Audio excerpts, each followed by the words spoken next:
changing. Just. Yeah. Like just yeah. They're very good company. Okay. Oh, you know. Oh, cool. Frogs through there. I knew what I could get away. I'm lovely. How's your last I drink. I didn't have a credit card. I was The old telephone exchange. Oh, Los Angeles. ago. You know, I was like, yeah. Just Oh, work for really? you. That building. I'd work, just wanted to work. Yeah. Oh, hello. How are you? Pretty good. Yeah, that was those big agencies. That's what I wanted really bad. Yeah. It's like, No, Ian. yeah, I just couldn't. What about that? Yep. Well, I want spread. Kudos on your guard. Holy cow. That's, I can't take. Longer days. I've got lots of help on that guard. Can't believe I've never met you. We've seen each other in passing. Yeah. Contract. And I like just look around. Yeah, happy tonight. I know a lot about. Don't look very good professionally. I like Rome. Okay. I'm an architecture. I'm very whatever. Have times. Yeah, we walked quite a ways in And I also. I didn't realize he had a case. I didn't have one. Yeah, usually. Yeah, I work. 9% of it came down here. They tried to keep the place from falling in the ground. So you don't have that. Very interesting. And a lot of different things. And I get to interface with them after. I mean, I don't know if he'd be interested. 400. I don't know if he's did do a rebuttal. My part, that's my part. Totally. You know, yeah. Not to read the whole thing. It's Nice to.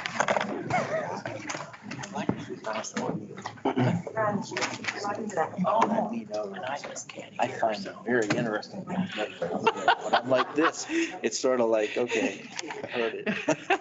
Well, and I just, it's all the rock concerts I went to. I used to still go to a lot of rock I concerts. guess to sum it up, our petition So is my fine. hearing is not so good. I'm an idiot. Yeah. It's on that. Like, I never expected it. Yeah. But I got my good ear facing Facing Meredith. so I can hear Nate, Yeah, hear and Meredith. Are you sure you want that? Always Nate. Want to hear what You you have know, to say? I love some entertainment occasionally. Keep hanging around me and I'll get you in trouble too. Okay. It's all about. Insurance. Am I supposed to, I'm at the front desk. I'm sentimental. Am I supposed to- Oh, it's in your bedroom. Everything's there. Okay, where do I? I just grabbed an extra one. Neighbor.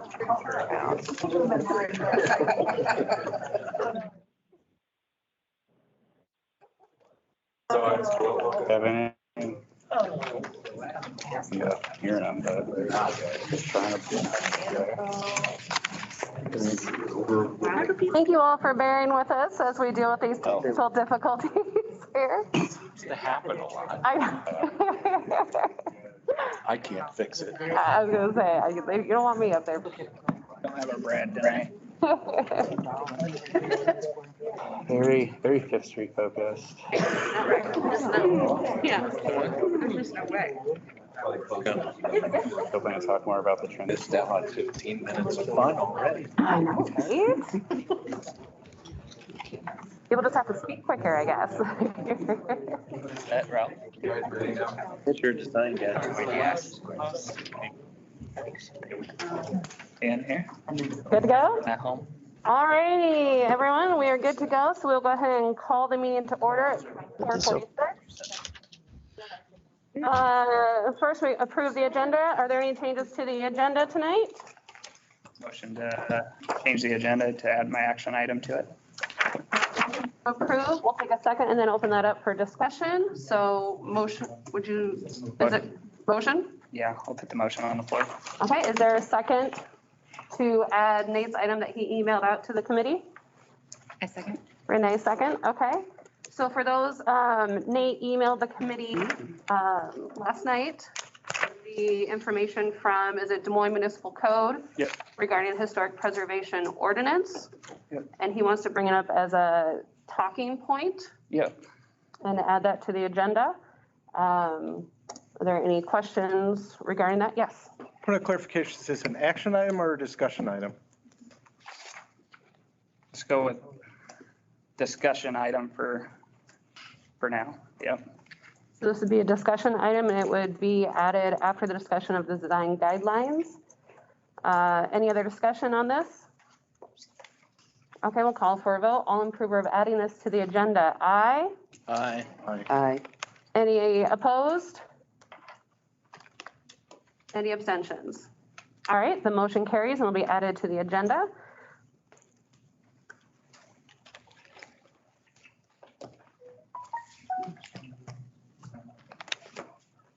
Okay, next is the approval of the January 5th and 6th minutes.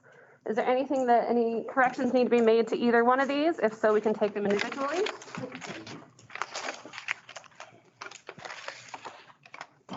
Once, going twice. Hearing nothing, is there a motion to approve the minutes from January 5th and January 6th meeting? Motion to approve. By Steve, is there a second? Second. Second by Scott. All in favor of approving the January 5th and 6th minutes, say aye. Any Aye. opposed? Any abstentions? The motion carries and the minutes are approved. Next will be the opening statement. And again, these are in the last page of the bylaws if you'd like to follow along. Welcome all to Historic West Des Moines Master Plan Steering Committee meeting. This committee is made up of independent volunteer citizens. The makeup of the committee was determined by the mayor and city council. The committee is not part of the city administration. The steering committee is served in our efforts by the City of West Des Moines staff. The committee's purpose is to partner with the City of West Des Moines to build interest, excitement, awareness, and community consensus around a comprehensive strategy for historic West Des Moines by representing the diverse interests of current businesses, residents, and investors. It will work towards updating the master plan to address growth and redevelopment going forward into the future. It will make recommendations and provide guidance to the City Council on matters pertaining to the creation, revising, and implementation of historic West Des Moines Master Plan. It is our goal that the meeting is orderly. We encourage discussion, but recognize the fact that there will be a difference of opinion. We request that everyone is shown mutual reverence and discussions are conducted in a respectful manner. To ensure the meeting does not become unnecessarily lengthy, we ask that everyone's testimony be focused on new facts or evidence not already presented. If you wish to speak, please come forward, wait to be recognized by the chair, and then state your name and address for the record. Rules for public comment. When speaking, members of the public should state their name and address prior to making their comments. Each member of the public will be given 5 minutes to speak. All statements at the meeting shall be directed to the committee, and cross-conversation among those in attendance is prohibited. Questions shall be directed first to the chair, who then may ask the proper person to answer, with such answer also being directed to the committee. When the opportunity for public comment is closed, the public may only address the committee if a question is directed to them. In closing, this committee does not make final decisions. All recommendations made will be forwarded to the Plan and Zoning Commission and City Council final action. All right, next on the agenda is Citizens Forum. At this time, we welcome citizens to make comments and come forward about anything that is not on the agenda item or the agenda. So our agenda includes discussion of the design guidelines, and it also includes Nate's discussion point about historic preservation ordinance. We know a lot of people are here tonight. A lot of people are very passionate about Valley Junction and what's going on right now. So we thank you for being in attendance. We also know that there's a lot of probably comment about a petition that is going forward. So to respect all of you and your time for that petition, we want to go ahead and move that to the end so everyone has time to speak. We also find that after reviewing the design guidelines, that might answer a lot of questions. We want to be respectful to you. We also want to be respectful to the people that are in this room that have been coming to these meetings. the committee members, the city staff, and also Mike from TESCA and the consultants that have put all the work into this. So we will go ahead and open up for citizens forum if there's anything not pertaining to any of those items that we just discussed.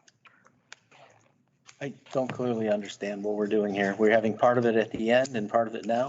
Citizens forum, yep, if there's anything pertaining, that doesn't pertain to the design guidelines or the historic preservation ordinance or the petition, Okay. then people can come and speak to the committee. But if it's on any of those items, we ask that. Okay. I guess out of respect for the people that come, I go to a lot of meetings and I don't like hanging around till the end. I'd like to hear what they have to say. It'll also blend into the things that we're going to discuss in terms of the design guidelines and may have an influence on our thought process. Well, and since the design guidelines are an agenda item, they are open for public forum. So you will have a chance to speak throughout the process of the design guidelines as well. Yeah, we don't need to muddy up the water. If they're going to speak, let's let them speak now. So shouldn't we go through the design guidelines with like a common voice from Mike Hoffman, someone who we've paid to put these together? I mean, we haven't actually reviewed them in person together. Right. From the source. I want to hear it from the person who has experience on putting these together first, and then we'll all have a source of truth to work off of commenting. I just think out of respect for the people that are in attendance, they don't have to stick around to the end of the meeting. That's commonly no disrespect, but it's a tactic in some places to use that so that way it drowns out and these are our neighbors, and business owners. They have. And they have a stake in things, and I'd like to hear from them. Absolutely. And it's also We'll hear from common practice at city council when the moratorium was extended.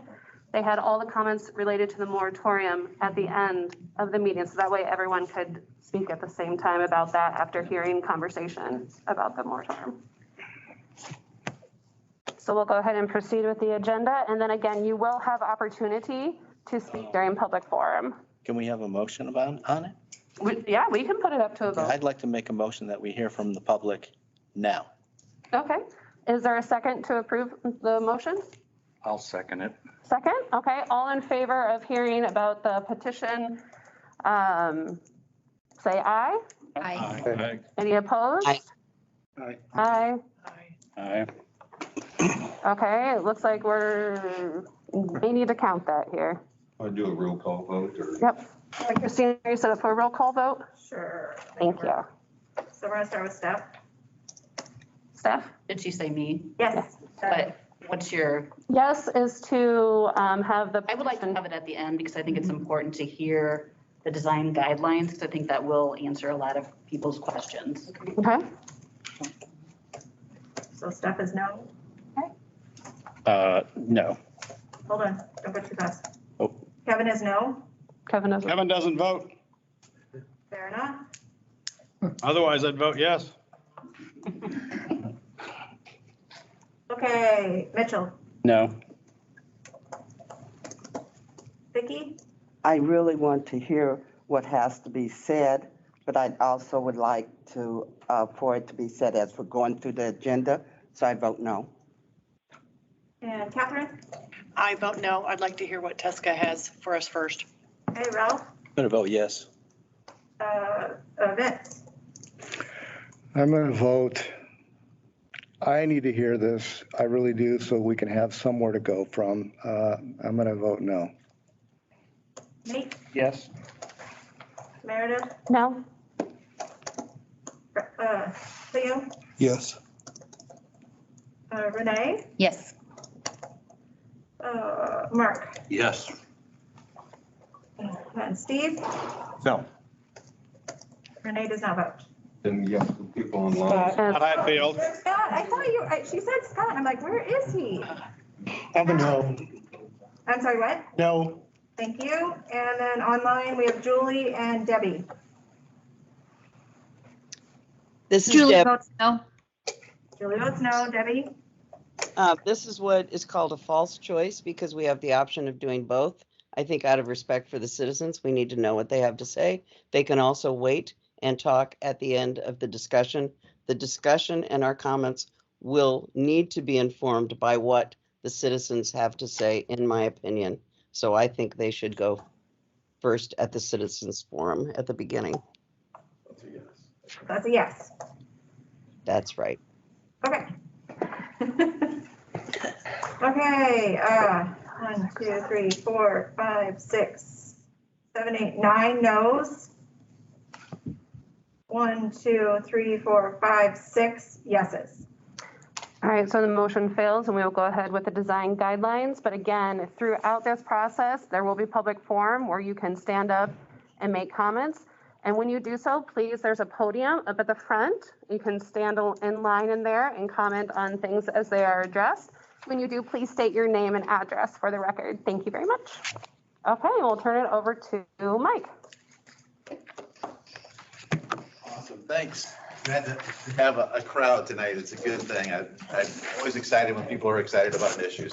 I appreciate everybody coming out. My name is Mike Hoffman with Tesco Associates. We're a community planning consultant. We've been retained by the city of West Des Moines to update the master plan that we worked on about 5 years ago, with the significant focus on looking at development of the design guidelines, which we're going to be talking about tonight, and how that relates to zoning. So that's what we want to talk about this evening.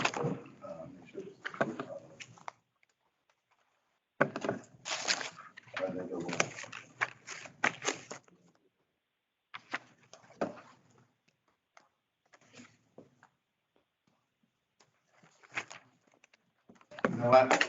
You can run it if you want to. Just watch mine and you'll see when I'm changing slides.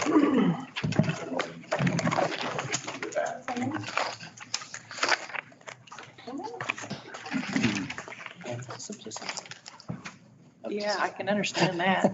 That I can't understand. Right.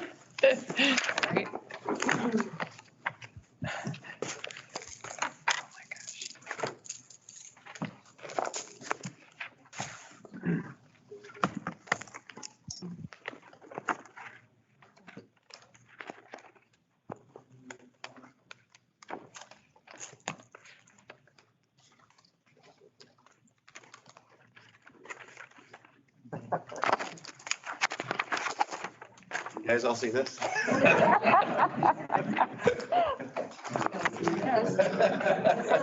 Here's the manual version. I mean, it's made for that. Is there a handout?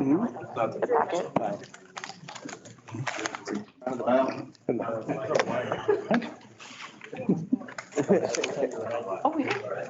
All right, well, you can't see the number 1, but we'll go with that. All right, so what I wanted to do tonight was kind of describe the purpose and the intent of the design guidelines. I've got Ed Torres, who's a historic preservation architect on our team, that's going to be talking about historic issues and how it relates to your existing historic district and other potential opportunities.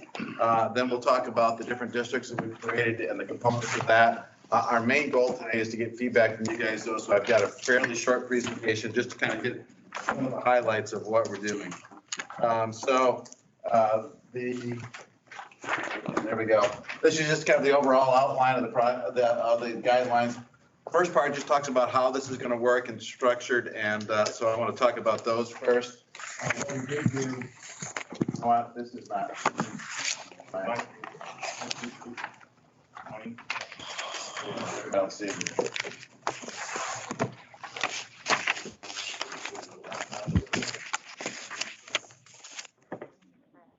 Did that have anything to do? Microphone, it was just, Brad texted and said, we can hear flipping pages. He's like, that's all we can hear. Making sure there was no microphones covered up. Yeah. Yeah.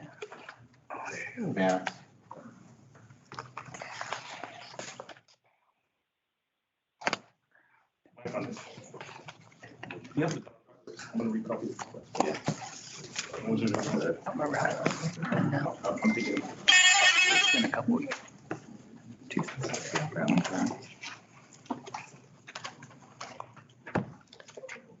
Well, I'm going to kind of go from my notes. You don't necessarily have to see the visual for all of these things. You will in a minute. But so what we did, just to kind of give everybody a quick background, we really try to develop these design guidelines based upon public input, right? So we did a community poll. We've had one workshop. We wanted to have a workshop on December 15th, but the wind blew us away essentially. So we went virtual with that. But we did do what was called a visual preference survey, where we had lots of images. If you guys could start through. Thank you, everybody that did that. We had over 450 or some odd responses to that. We've kind of built what we've come up with tonight based upon that. We also realized that something like this needs a lot of community input and thought and ideas. So we by no means think that the draft that you have in front of you is going to be the final product. We do want to integrate your input and make sure that what we come up with really does fit the unique character and style of this area. Mike, real quick. Yes. There's mics in front of you that are very sensitive, and there are texts that they're picking up you shuffling papers around the mic, so if you would, be careful. So this obviously is a very unique area, and you guys are all passionate about it. We want to make sure that these guidelines, one, are easy for everybody to use, right? So not everybody's an architect. So we have a glossary up in front to define terms and that kind of thing. We want to make sure that these are a tool that you can use to communicate with the development community and property owners what you really want to see out in the area. By having this in place, they know what you're looking for, and it can speed up the process, actually. Some people think of the guidelines as a detriment, but I look at them as a positive because communicating to the public and the development world what you want to see in this area. These guidelines are really focused on the appearance and the character of the area. Zoning really is focused on the use. The two things have to be very closely coordinated together. We'll talk about how those things work together in a little bit, but realize that this isn't just it, right? There are other tools that we'll be using to regulate and manage development in the community. In the document, we put kind of a starter checklist to kind of explain how this would work and how it would be implemented. People would be able to look at the guidelines. We still recommend that they work very closely with staff to guide them through the process. Staff's going to be the most familiar with this document. They'll kind of take them through the process. It's really kind of part of your development review that you do now anyway, but this provides some guidance both to the development world, the property owners, and staff about what we want to see happen in this area. It is really important that these guidelines be followed once they're adopted, though. We can't kind of pick and choose the project we apply it to. We need to apply it fairly and consistently over time to all development that happens in the area. Yes, in 5 years, you might want to reassess something and reframe it or something like that. But the consistent application of these guidelines will be very important to make this process predictable and efficient for everyone involved. In terms of the guidelines, we kind of looked at 3 different districts or zones, if you will, of the area. And we looked at 2 different types of standards. So we looked at architectural design guidelines, standards that look at the building essentially and what the building looks like. And then we've got kind of site and streetscape design guideline standards, right? So what happens on the property in general, what happens in the public right of way, and those kind of areas. And we have those dual sets of regulations or guidelines, if you will, in all 3 of the different design districts that we had created. As I mentioned, we did kind of provide a visual design definition section so that everybody can have a common understanding when we use words like cornices and mullions and all those kind of things, so you understand what we're talking about. So we have some common terms defined in there. I mentioned that this has to work in close correlation with zoning. At our last steering committee meeting, we talked a lot about the existing zoning, so I don't want to go into details of that. Only to say that is going to kind of govern the use of the property, and that has to work very closely in conjunction with these design guidelines. Our next meeting is actually going to be focusing on the zoning piece of it, not as much the guidelines of it, but they do have to work very closely together. Now, that's not to say that existing zoning needs to stay in place forever. There may be some, in fact, there are some areas where I would suggest that we want to look at rezoning some property in this area. Some of it probably initiated out of this process, some of it much more driven by individual property owners and their timing. So essentially what we're going to be doing is we're going to be creating an overlay over the top of that existing zoning for everything you see in blue right there, okay? Now, there's different standards for different areas in that blue area, but anybody that wants to do a development project in an area should get a copy of these design guidelines and take a look at them so that they understand what the community is looking to see and understand in terms of making sure that your project fits into the character of historic West Des Moines. So it's kind of something that's overlaid on top of those existing zoning regulations.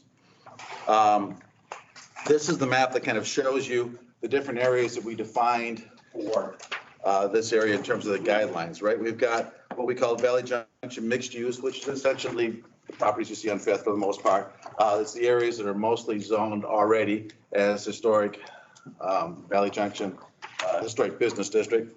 That's kind of in the dark red there. The black line that you see on that map is the actual existing historic district. So you can see it's not the entire area that's zoned for historic business. Then we have some kind of yellow areas around that. Those are kind of transitional areas, transitioning between the more intense uses along Fifth and the traditional commercial area to the residential areas that surround it on all sides. We have a district that we call Railroad Avenue, looking at potential development opportunities along Railroad. It's the busiest street, obviously, in the area with multiple lanes of traffic, and it's got a little bit different feel and character than some of the other areas, but still could accommodate some mixes of uses in that area. And so that is a little bit different district. We also included the area south of the railroad tracks in that because there are some development opportunity sites that we think are appropriate to be considered as a part of the overall historic West Des Moines area. Kevin, you had a question? Yeah, Mike, you talked about the black area being the historic district. That's correct. Okay, that's what was used for the National Registry of Historic Places. That's correct. The rest of it, you said, was not zoned for historic Valley Junction business, but it is. It is. If I said that, I misspoke. It absolutely is zoned historic Valley Junction business. So what is meant by Valley Junction transitional? Because there is no transitional. We've got business and single family. That's correct. So this is a appearance kind of character design overlay that we're going to put on top of that area to say if you're going to do development in those areas, you would have to follow these guidelines. That area could be, and it's cut off on the bottom a little bit, unfortunately. But I was trying to explain that in the areas that are shown on traditional on this map, you could actually have a variety of different zonings. We're proposing to you, we create a new zoning category called Valley Junction Business Transition or something like that. We have to define the specific name, but would be very closely aligned with the character that we're talking about here. Probably a maximum of 2 stories as opposed to 3 stories.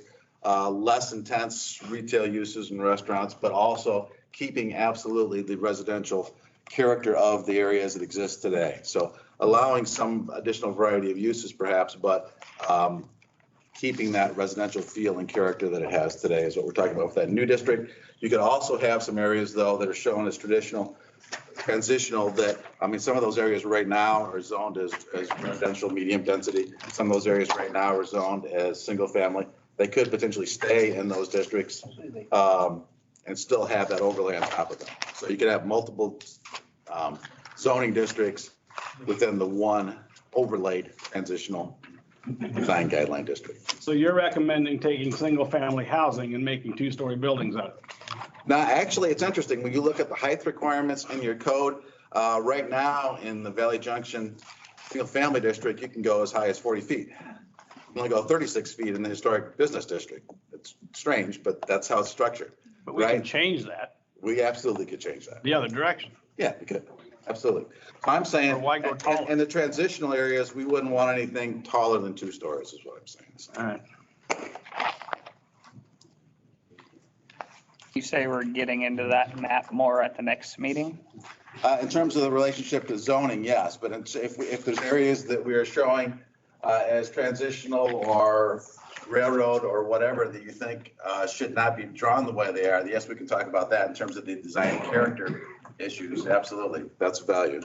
I'd open it up to that. Does anyone have any comments for the zoning? Nick, you can go ahead and step up. Walking up there, if you want to go ahead. Yeah, I just have one real quick question, kind of more generally, but so these guidelines that we're all creating, how many years is this for? Because the world changes and in 10 years, 20 years, we may not personally own cars, for instance. So parking may not be what we need down in this area. Absolutely. So what is the timeline that we're looking at for these types of things we're doing? I mean, I would suggest, like most planning documents, really, at least every 5 years, you ought to go back and take a look at it. And you may just confirm that these are fine and we can continue them, or there may be some things you want to tweak, but they do have a shelf life. They don't last forever. Right. And Nick, you have some comments regarding zoning? Questions more than anything. My name's Nick Woggy. I live at 136 3rd Street down here in the hood. So for your transitional areas, you're suggesting in the guidelines that parking would be in the rear, correct? Generally, yes. So what you're going to do is you're going to increase traffic down these alley areas. You would. Is that right? That's correct. Clyde, would those be paved then, since they're build as residential units? Or would that be treated as a business? You'd have to pay the alley. Rejected it. The city's requirement at this point in time, if somebody has a office or a business and they're using the alley, then it has to be paid to an additional, for whatever length it is to connect to existing paved surface area. Okay. Since, what would be the requirements? So one could use the whole first floor? Is there a percentage of that building that would be allowed to be business?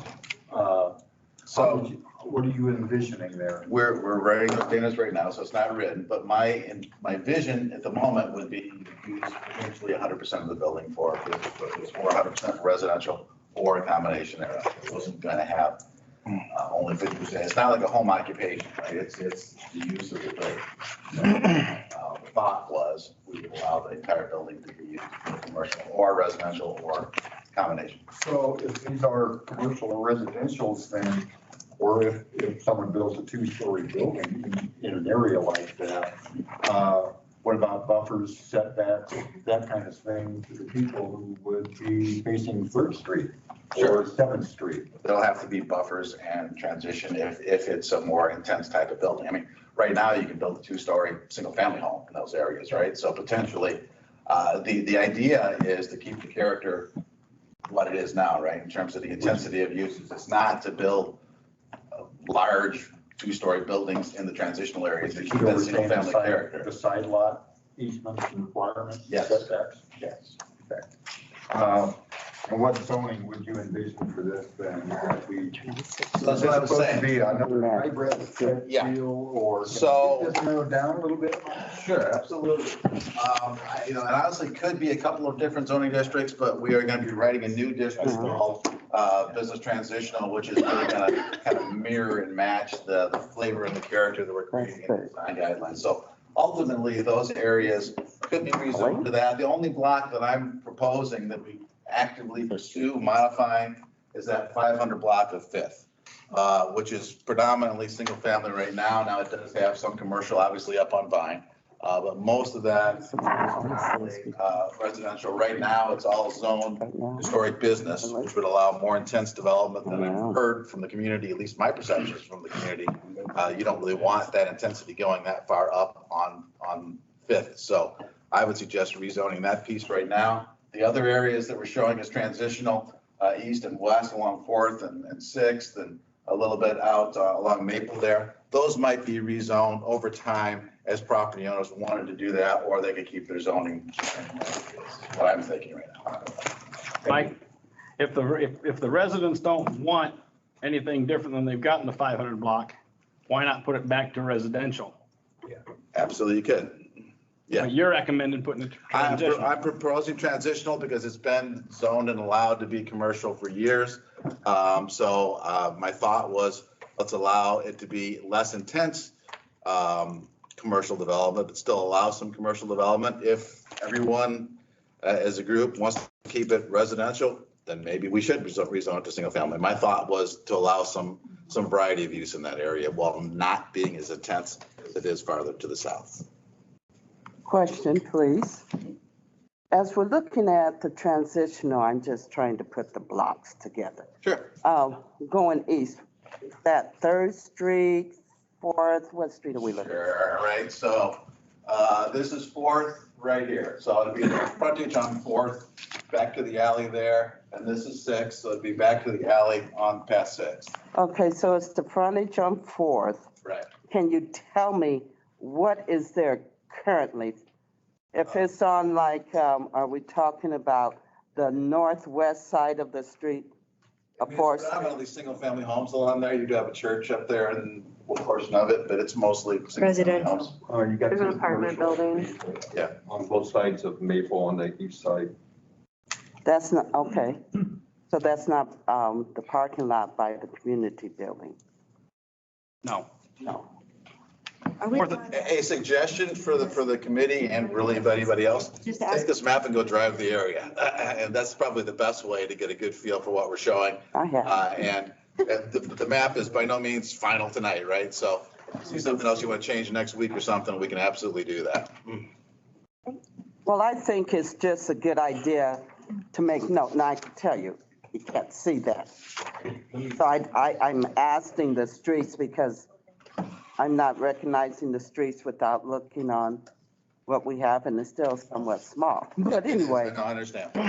Maps up on the wall too, if anybody. I just think for sake of conversation, there are some areas that may have existing commercial. The majority is existing commercial as opposed to residents. That's something I would want to at least be made aware of.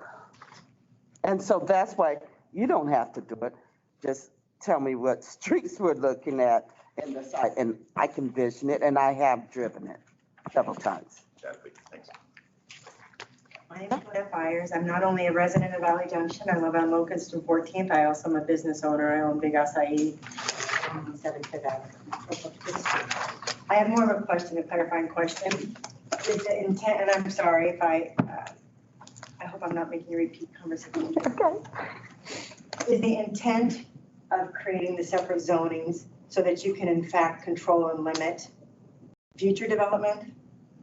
Is that that's the intent, correct? Yes. Whereas this, for example, it's primarily homes right now. Right. If somebody decides to sell a home, you don't want to sell it to a commercial builder who's going to come in, tear it down and put in a 3-story building in between 2 other homes. That's the intent, is that correct? The idea is to keep that existing residential character. Now, it depends on the condition of the building and everything else, right? You might be a situation where the home is in really bad shape and it makes sense to tear it down. If you tear it down, you got to rebuild it to have a residential feel and character to it. And we're proposing, and have you already solidified the criteria that you're proposing for each of these separate districts? So this is mixed commercial and business. This is business only. You've already solidified that, or are you all still discussing that? So we have, in this document that we've got tonight, we've looked at the appearance and character of what those areas are going to look like. We have not solidified what that actual zoning is going to look like yet. We're still working on that. I just want to clarify one thing for her. If it's zoned residential right now, you can't sell the property to a commercial developer. It would have to be rezoned commercial. You can't do spot zoning. So you can't sell one lot in the middle of the block and make it commercial. The entire area would have to be zoned commercial. So to your point, if it's a house, it has to stay a house currently. And then what is? This would allow for commercial to be built. And then my question is, what is the reason then we would want to rezone those areas? Does somebody want to expand commercial, and is that what we're looking at? There's very little, if any, space available on Fifth right now for additional businesses, right? This is an area that in the community is kind of a source of where you get started for entrepreneurs. So I think there is some additional demand for it. Now, does it have to be as much as we show it on this map? No, it doesn't have to be. We can absolutely scale it back. I think you need somewhere for them to go. But I do, There's a lot of empty spaces too. I mean, there are some. Okay. Not many. Okay. And South of Railroad. brings up a good point. One of the comments in a previous meeting about what type of commercial use this would be like small, like kind of commercial retail, or if there's a local maker or like a cookie baker or something like that, or, a candle maker that wanted to have a smaller spot or something kind of like that, so to speak, and not necessarily a hugely trafficked business. You just have to be very specific then about, for those mixed areas, what you allow. It's very, very specific, right? Mike, before we go on, are there any people online that have comments or questions about zoning? Debbie. Hi, Debbie. Hi.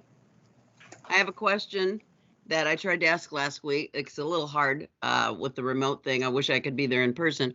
On the 4th and Maple intersection, I believe the outline indicates that, yes, exactly, that was part of the definition of the property area for the National Historic Trust designation, but it is not in the red zone now.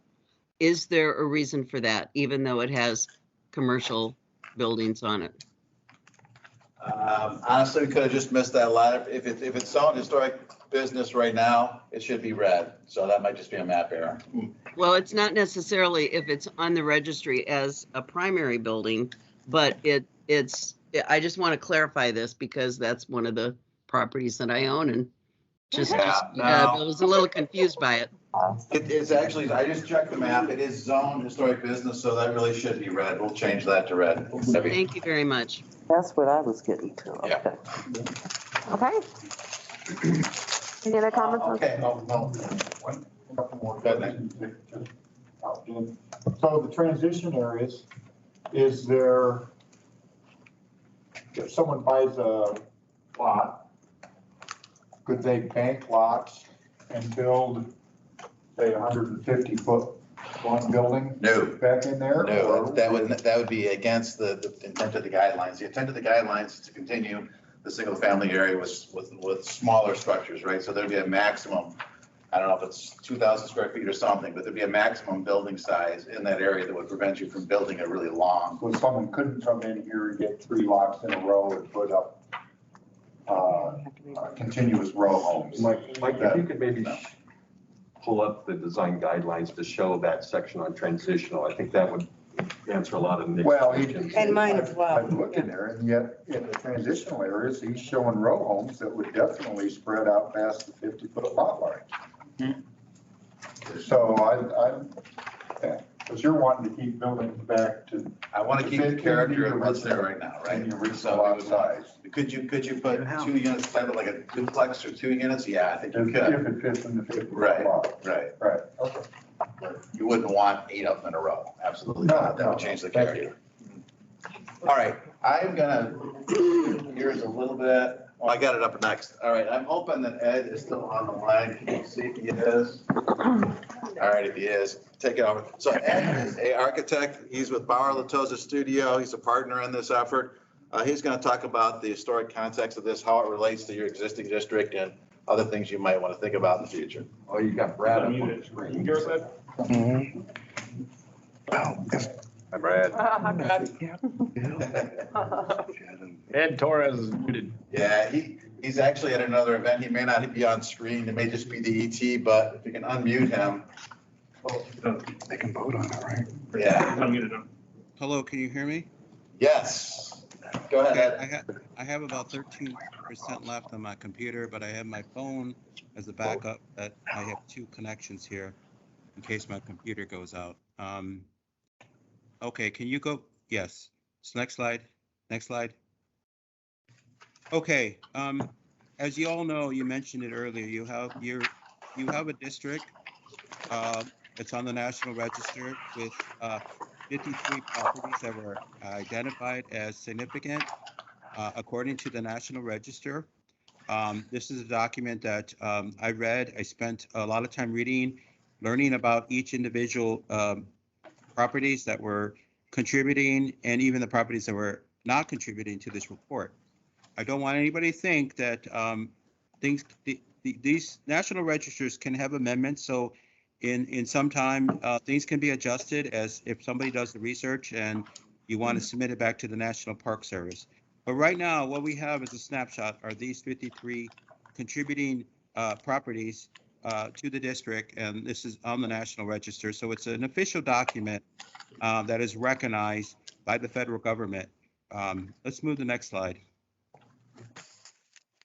So we took that, by the way, I have to say I visited in December that Wendy, I was here for 3 days at your lovely community.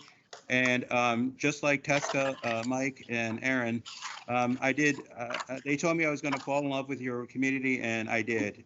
You have a very wonderful community, very unique. I've done a number of these across the Midwest, and I think your community has so much going for it and has so much potential to get even better. So I'm so glad to hear concerned citizens, and you're really putting your efforts and your emotion and everything. So that's very encouraging, because at the end we're gonna keep working to try to get the best and try to maintain your heritage, your legacy, your character, your historic vibrance. And that's what the purpose of the historic part here. So in the guidelines, you'll read about what a national register means. It's very significant. It's a comprehensive report. It's a thesis, if you will.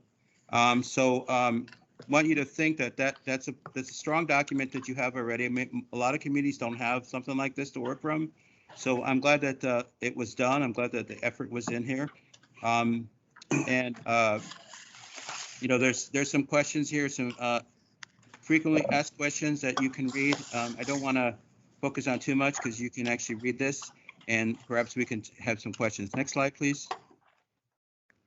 So one of the things that we looked at, or I did, was I said, well, if we're doing design guidelines with all the buildings, with the zones that Mike just mentioned, I thought, well, we should have something that, along with all the other design guidelines with colors and materials and size and mass, that we should have something in addition to the historic buildings. And I reviewed the Secretary of Interior's design standards, and these are used all over the country. They've been tested in court, and the National Park Service, the Secretary of Interior Department issues these, and we all use these, no matter what state and whatever property you're in the United States, and you have a historic building and you want to take some tax incentives, or you're a local building or property. We use these guidelines. There's 10 of them you could see, and essentially they're sort of guidance about if you have a building. They tell you, like number 9, new additions, exterior alterations, and related construction shall not destroy historic materials and characteristics of that property. Now, you can put additions and you can alter historic buildings, but you have to do it in an appropriate way, and that's what number 9 tells you. Number 10 says new additions and additions are related to new construction shall be so that they do not remove the future, that they can be removed in the future and put back. So there are some elements here if you have a historic building. Also, the statement in the top, the following standards are to be applied to specific rehab projects in a reasonable manner, taking into consideration economic and technical feasibility. What that means is, suppose you have you're going to do your building, or you have a developer, and there's a chimney that was there, beautiful chimney, or a beautiful finial, or beautiful decorative element. What it tells you is, if you don't have the money to do that, you don't have to do it. You can do it when you have the money. You can do it. So if it's not feasible economically or technically, you don't have to do it at a time. But you do have to address whatever you're doing, like you're replacing the storefront or repointing in the masonry. That needs to follow the standards. But you don't have to do everything if you can't afford it. It's that, and a lot of people can't do a $100,000, $200,000, $300,000 renovation of their facade and everything else. So these standards are really to tell you, when you do something, do it appropriately. And then when you do the next phase, you can do that one appropriately, and so on, so on. So a lot of people think that they have to fix everything all at one time. You do not. Next slide. And then I think this is my last. So a number of you, the 53 property owners, I don't know if you've taken advantage of any of these incentives on your properties. And a lot of these could be exterior or interior. The one that I think is the best for you is the Polk County property tax exemption. That one really focuses on smaller projects where you don't have to spend $3 million, $2 million a million. I looked that one up and I talked to your county assessor about it. And that one, I think, I'm hoping that after the end of this, that some of you really look into that Polk County property tax exempt, because that's really the one that's going to affect your taxes in your county taxes. And they give you a tax exempt, a pretty good one actually, for you to fix up your historic property. The other ones are a little bit hard. You got to spend a little bit more money on the federal tax and the Iowa state tax. But I think if a developer comes in and wants to use that, then they definitely have to follow the standards. But these tax incentives, and again, the Polk County one is very unique to you, to your county. And it's really for smaller projects and property owners who aren't going to do a massive capital campaign on their building. So I would highly recommend for you all to call the Polk County tax assessor and tell them that you have a historic building and say, hey, how can I take the best advantage of this? And you really should, because it does a 4-year freeze on your property taxes. And you all know how much you pay in taxes, so you can do the math and you can probably figure how much you can save. Next slide.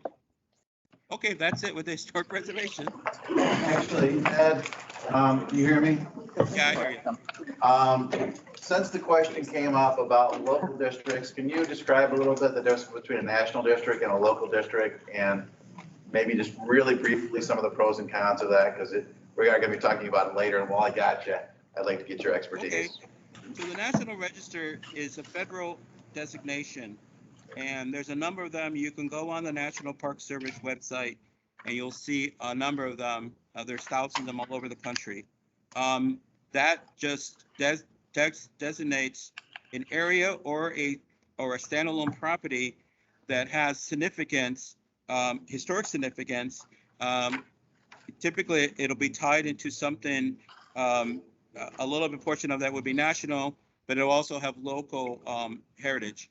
A local landmark would be implemented by a certified local government.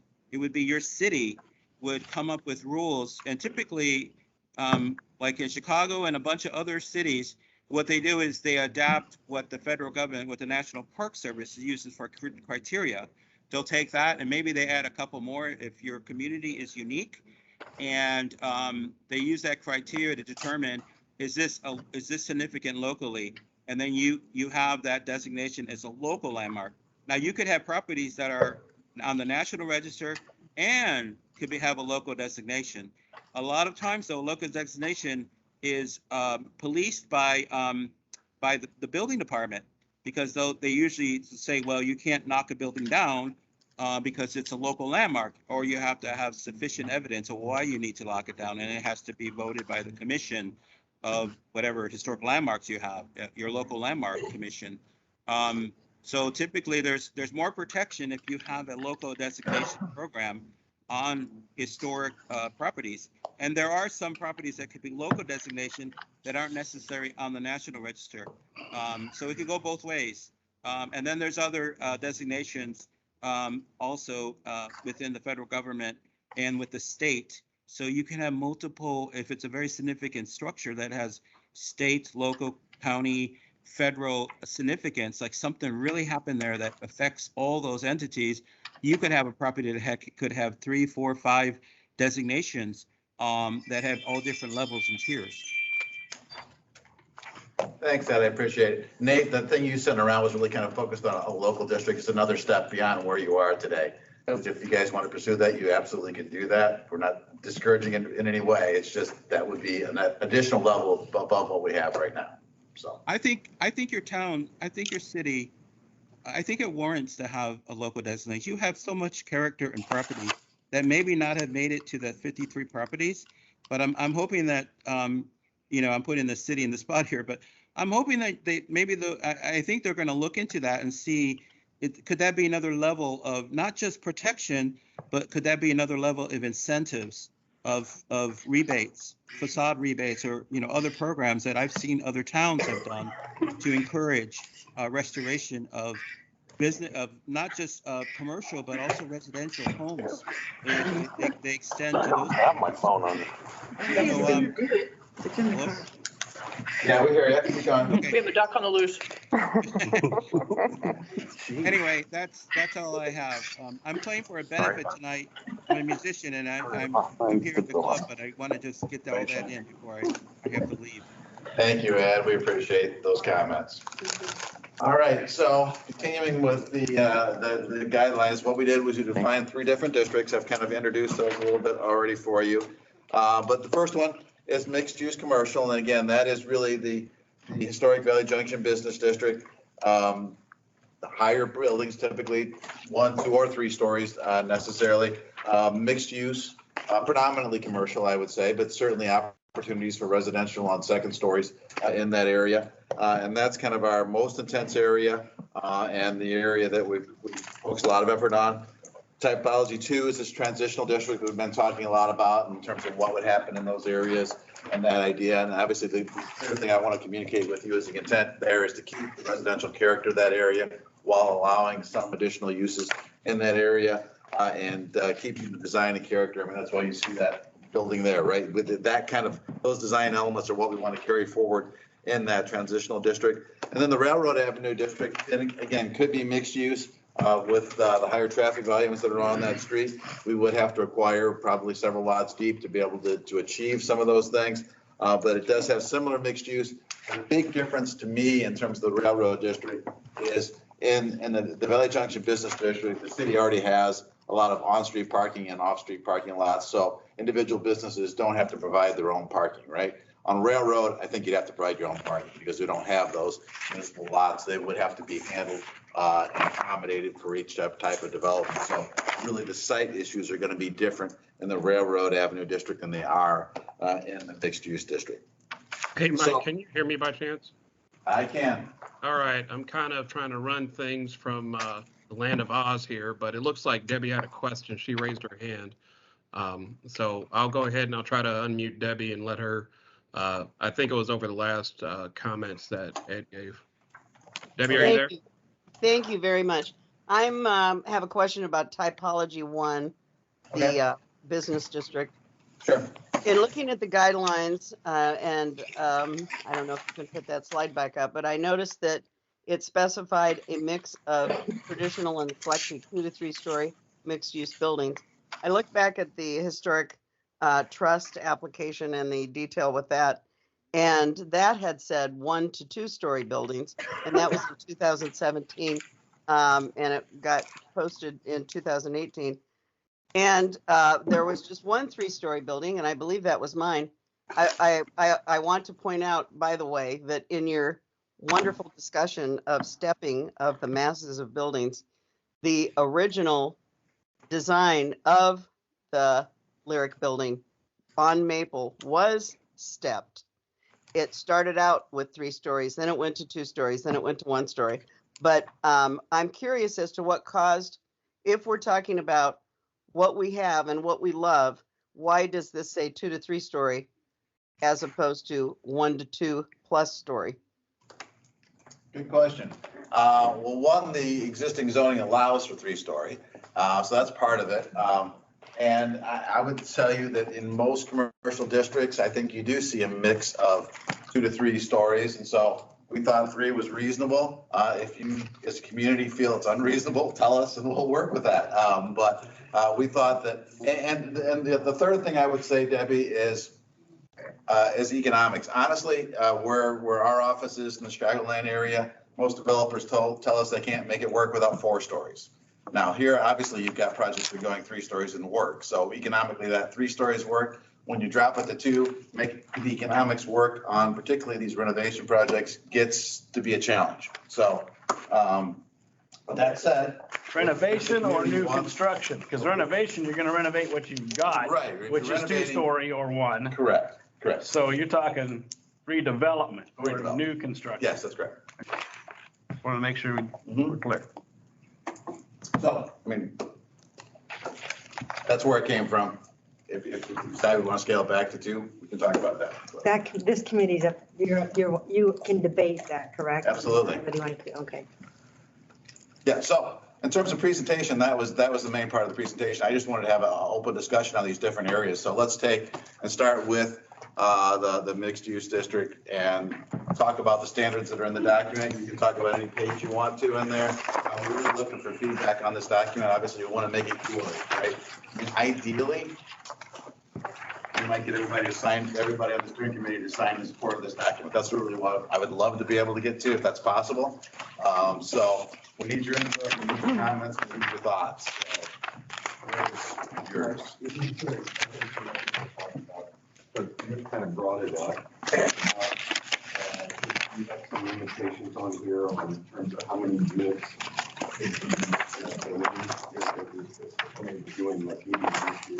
Right, so in the transitional areas, we were talking about a maximum of 4 units, right? We don't want to see big scale apartments of any stretch, but we did want to allow for some opportunities for additional housing in the area. So we set up the 4 units essentially.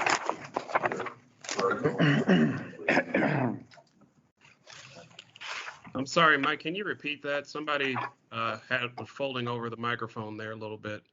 I'm watching it. I have my suspects, but I don't want to call them out. I'm going to walk up closer to the microphone, or one of the microphones. So we talked about in the transitional area being a maximum of 4 units. So we don't want big apartment buildings. We don't want 10 or 12 or 100 units in the transitional area. We want to keep that residential character. I think you can do it and still allow up to 4 in a building. And so that's what the current proposal is.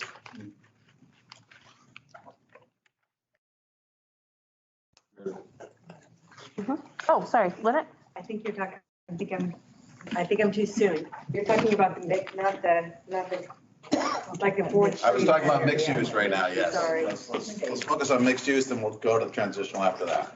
No, that's what I want. I don't want transitional. I want mixed use. Mixed use? Okay. No, I want the primary. Yeah, we went back a little bit. That's what we want. Yeah, that's what we're doing now. You're good.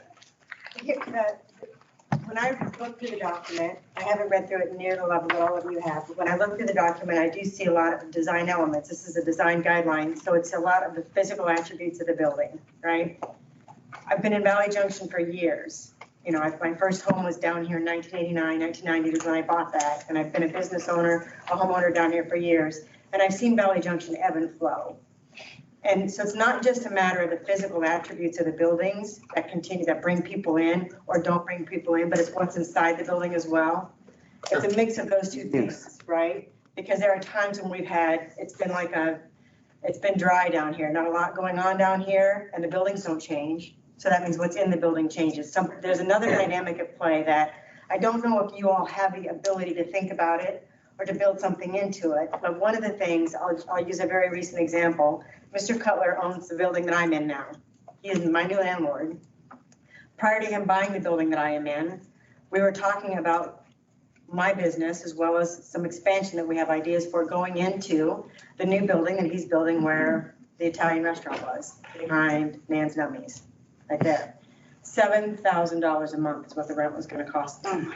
Wow. For the main floor of that building. So the reason I bring that up is that it's not just about what's on the outside. Who is going to be able to afford $7,000 a month?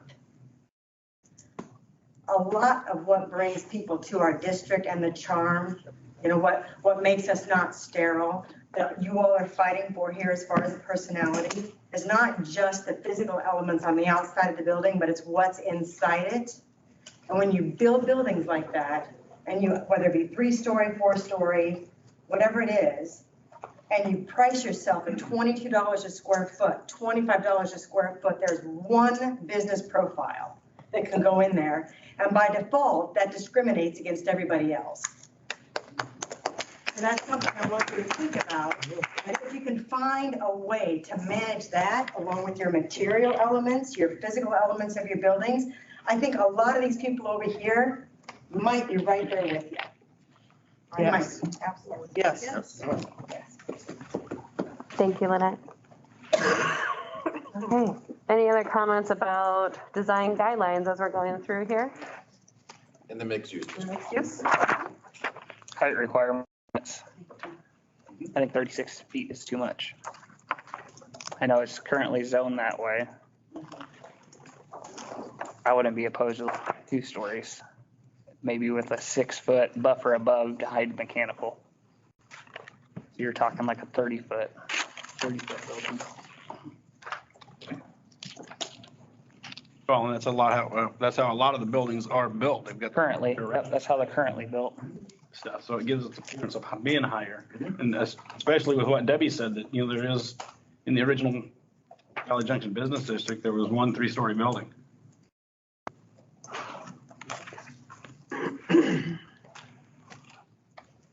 Going through here, one of the comments is about doors and not use of all metal or industrial doors. And probably a majority of the doors on storefronts are metal and industrial currently. What page is that? It is page 26.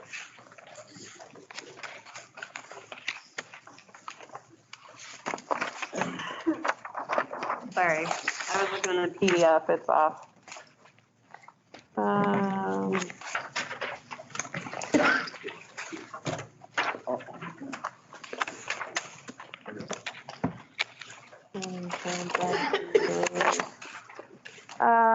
It's after rear facade.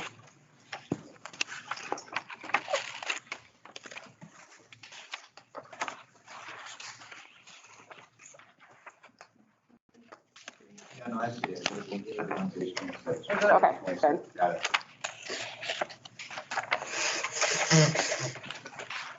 I guess the point is, we like the idea of doors that have some articulation to them, some windows, something other than just a flat steel door, right? That's the point. Okay. And Mike, again, Debbie has a comment. Thank you.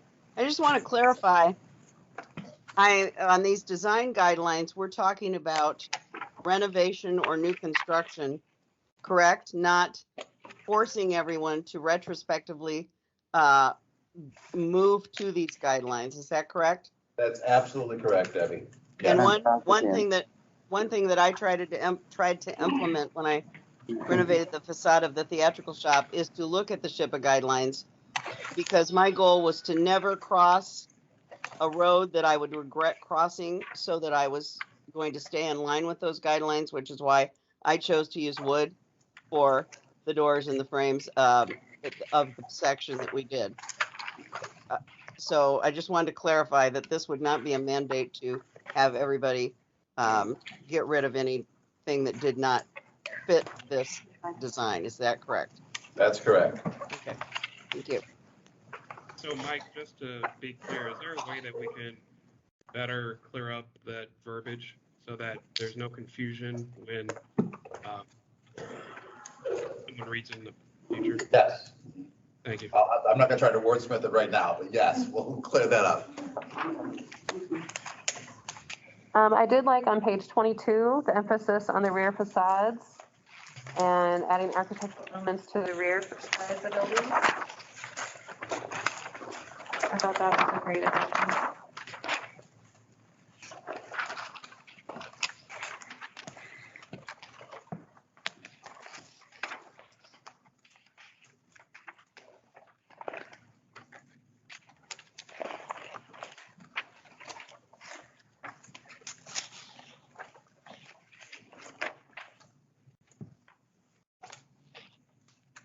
Or just so Mike understands, because several different people wanting changes. So does that mean that he's in concurrence with changing it? Because I don't want Mike going changing something and then find out the majority of people aren't in favor of it. So yeah, I was gonna get there too. I mean, I think the door thing is pretty simple, right? So we'll clean that language up. But like the height, that's a bigger issue that I think honestly the committee should probably vote on if that's a consensus or not. So I don't feel we have a consensus on the height thing yet myself. So. Yep, no, if people have comments about any of the guidelines, now's your time to kind of speak up about this, any of these guidelines in here. If I understand you correctly, you felt that the reason to say 3 stories is because in Chicagoland, where you're from, new developers cannot make it becomes more economically viable and rewarding for them. That's one of the reasons. That's not the only reason, right? We want to encourage people living in the area and as well as having shops and that kind of thing, right? So an extra story can help make, if it's new construction, help the economics work for the project. Absolutely, that is one of the factors to consider. You do have 3-story buildings in the area, and it currently allows for 3 stories. So those were some of pretty much the reasons why we did allow for 3 stories in here. Again, if you feel because of the historical comments that Debbie had earlier and those things, you want to keep it to the lower height, that's your call. was any of this also driven by the visual preference survey and the results from it? Yeah, I mean, in the visual preference survey, people seem comfortable with the 3 stories. We We had images that were taller than that, and those were soundly rejected. So we certainly didn't look at anything taller than 3 stories, but from the visual preference survey, I would say that, some of them were acceptable. And the other thing to think about really is, we have got some examples in the book, guideline book, I think. You can do some things architecturally to make a 3-story building look like a 2-story building, depending on how you handle the cornices, the roofs, those kind of things, and still allow for that economic value of a 3rd story. Again, obviously, there's only 2 or 3 right now, 3-story buildings in the area, right? So there's not a lot of them. So we'd mostly be talking about new construction, and really just in the area that we talked about for historic business district. That's one of the reasons why I'm suggesting let's take the 500 block and take that out of that equation, because we don't want any more 3-story buildings up that way. If you want to stick with 2 in the other areas, tell me and incorporate. I would like to say that I think it's important to consider the visual preference survey. And I was going to actually ask you about that because we're a relatively small steering committee. And there's a lot of people here tonight, but typically there's like 4 people here. And we did the visual, you guys did the visual preference survey to get feedback from a large audience, which it did.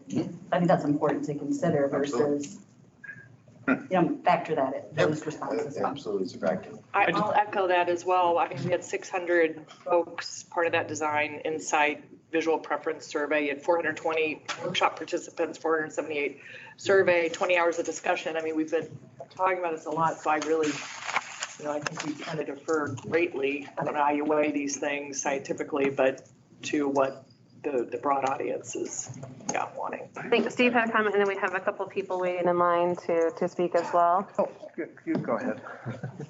My name is Diane Kunzler Studios down on the 3rd block. We appreciate all of the new traffic down there. My concern is the higher the buildings are, the more people are living there, which is a great thing, but there is no parking. And that is a major concern. And they say, well, there's lots back behind. There's street parking. There's not. It's a mess. And so one of the concerns that I have with going up to 3 stories is not the visual aspect of it. I think that's fine. But when you add that many more people onto it without considering how those people are parking overnight, all of that, that's an issue. As a business owner, and also just, I think, as people who are renting apartments, where are they parking? Can I ask Diane a question? Yeah. Diane, you have a very unique building. It's a 1-story building. Yes. What's your thoughts about the 3-story buildings around it? Well, without consideration of parking, how does it affect what you've invested in, what you've done? There's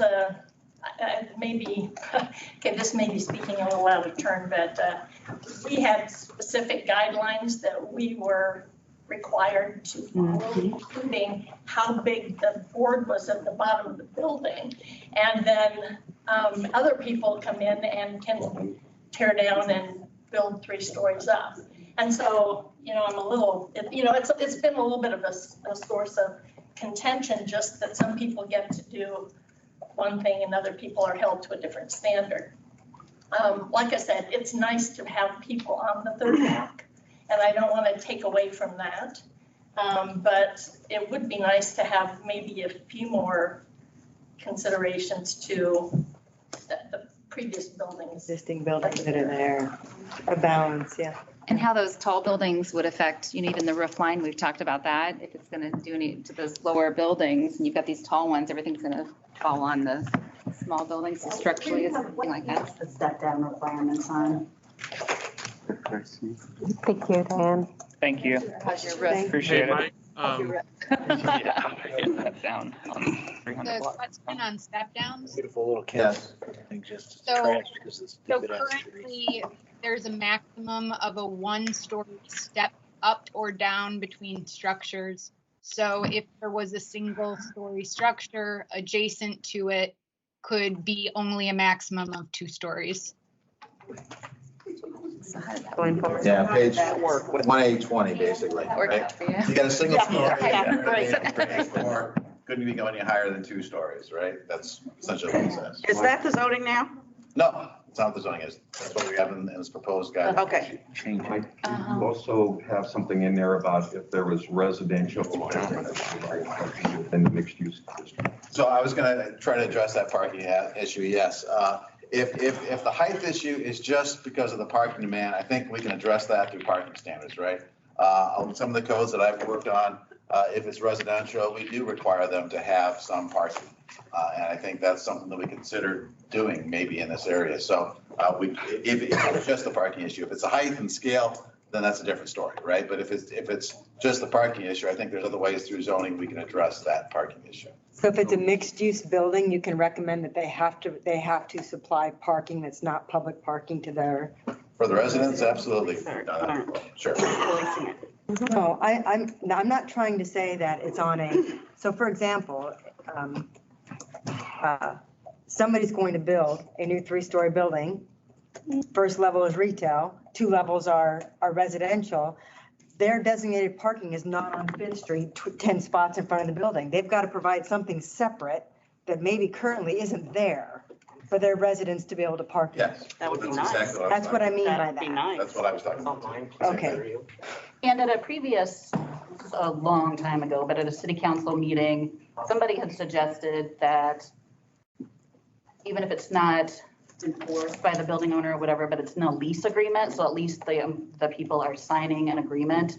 And the mayor seemed very put off by that, and it didn't end up going anywhere. But I think that's a very reasonable expectation for a lessor into their lease agreement, that you cannot at any time park on Fifth Street. Wasn't that your idea? Must park in these parking lots. That just makes common sense, so. I know You can go. Catherine has a comment, Steve had a comment. I know we want to get to Victoria as well too. And I know we've spent a lot of money on our parking summary, so we've done an analysis that does a deep dive on parking, throughout the district. I have missed 2 meetings because I have COVID, but I'm going to mention a dirty word, cover your ears. What about a parking garage? Make it look Structure, why not put a garage in there? Make it look beautiful, Yeah. and you can make it look historic. And I don't know if that's ever been brought up. I know, Ryan. It was in the first study that we did. Absolutely, it's a possibility. If you were to do it, you'd probably look at doing it on top of one of the existing lots, I suspect, the city's parking lots. You wouldn't obviously no taller than 2 stories, I think, just keeping the scale and character, whatever. You could do it well, but they are expensive. I mean, you're doubling the cost per space in a structured lot, just so you know. Probably looking It's at possible. $25,000 to $30,000. Yeah, I would say, yeah. And Ryan Wiederseen actually looked at his building about doing underground parking, but because of our soil, it wasn't an option in the water table and everything. Underground would be difficult in this area, just given its history and the soil types and water. But tried to look at that option. Steve, you had a comment?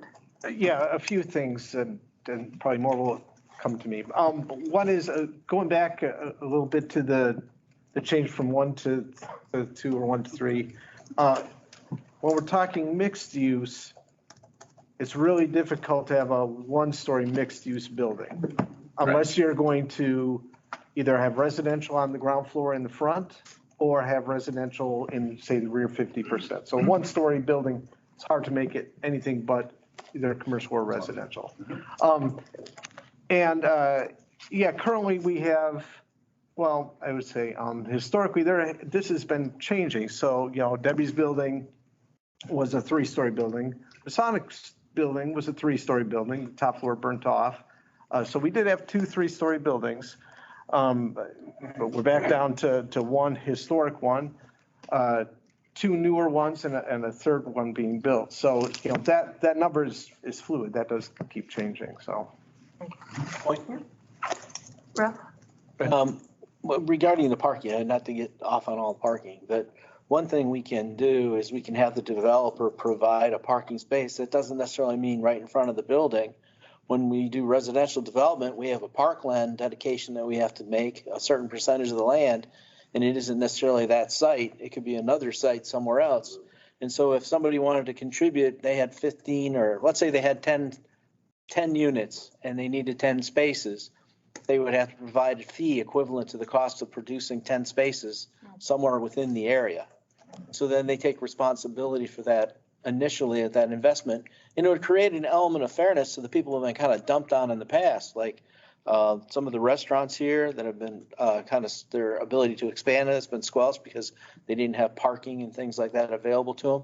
They would be able to do that as an off-site investment, and it would help defer the cost for us as taxpayers. So that's an idea too. It doesn't have to be right in front of that building, but something that is within the area of the community.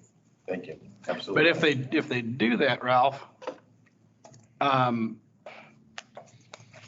where are you going to build these lots? Well, that's one thing we have to look at in terms of parking. There's some creativity things. I think one of the most creative things that I saw was on 4th and Vine when they took out the median or the between the sidewalk and the street and put in parking there.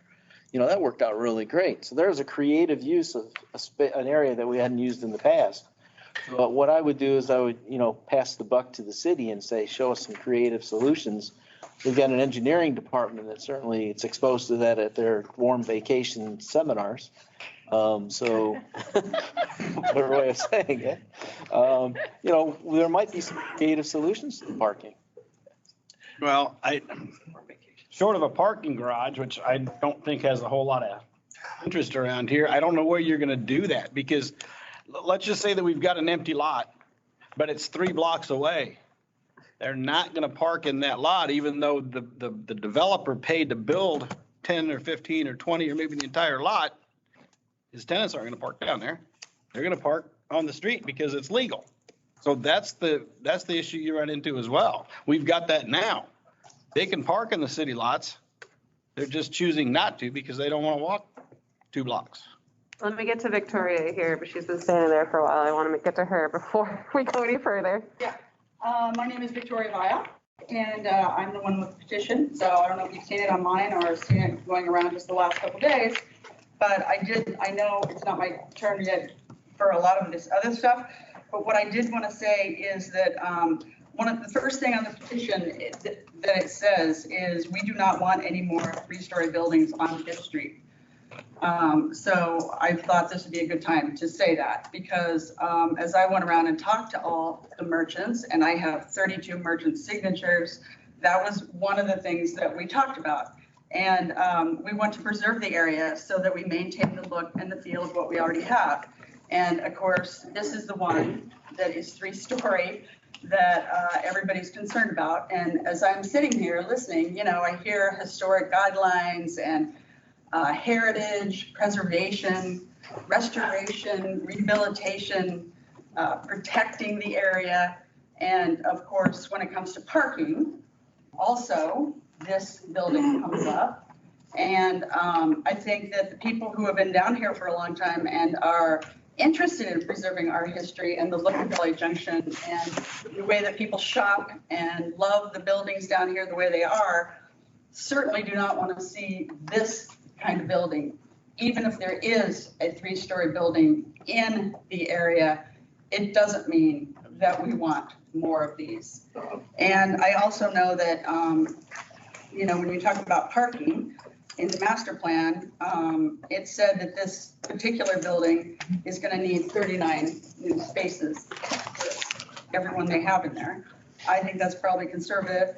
And that the one next to St. Kilda's needs 42 parking spaces. And the one behind Nan is going to need 35 spaces. So that's a total of 116 spaces that are going to be taken up. And I've heard you say that there's plenty of parking. And I would have to agree with the merchants that we know that it's not. And I really think that people who build buildings like this should provide their own parking. I know that anywhere else in West Des Moines, if you build a mall or whatever it is, you have to provide your own parking. And I agree, they don't want this is right here on this. This is the literature from the real estate agent. Free on-street parking. So 116 more cars every day. All day. All day. All day long. Hours a day. That they are advertising that that's where that's where you're supposed to park. Hey, Victoria? We wouldn't be here without those buildings. First of all, those buildings that are getting built right now would not meet these guidelines, right? So that's one of the reasons we created these guidelines was to have, because that was a problem. Yes, why did the city approve them? There weren't guidelines. Because we didn't have anything down here preventing it, unfortunately.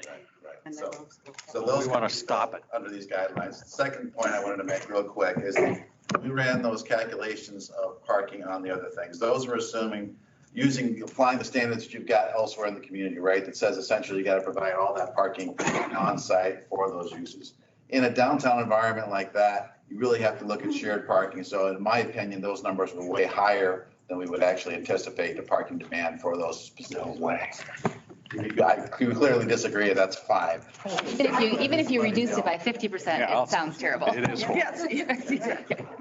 All right, Mike, we have someone else that have a comment here online. So, Hi, it's actually pronounced Janae. Janae, I'm sorry. That's okay. I have a hard name. I live at 604 5th Street, and listening to the conversation about parking and stuff. The reason my husband and I bought our house in Valley Junction was not because Valley Junction offers such great parking. We bought our house because we're so close to the action that we can walk out our front door and walk down to 5th Street and go to the farmer's market. We can go to restaurants, we can go shopping, and we can walk back to our house. Now, having these apartment buildings, people aren't going to need to drive to these businesses. They're going to be right on top of them. Why do they need a parking space? Because statistically showing in the future, most people don't own a vehicle. They're going to own a bike or they're going to walk. That's not true. The customers that are coming here now. In the aisle? Let's calm down, everyone. Who doesn't have a car? Brenda, you have a comment? Thank you for your comments. Hi, Brenda Klossman, 136 3rd Street. My comments aren't specific. However, I want to say, we've all been here before. We've done this before. Didn't we have a master plan written up several years ago? I don't remember how long ago. It was dusty up in the attic of Historic Valley Junction. Why are we here again? These guidelines were done. They were ignored. They weren't. There was no guidelines with the original plan. I did it. Okay, well, this sort of thing was presented to the Did it. community before. It was ignored. Guidelines that are written in West Des Moines get variances. Variances are given to any developer who comes along with cash and an incentive to build. Will some of these guidelines be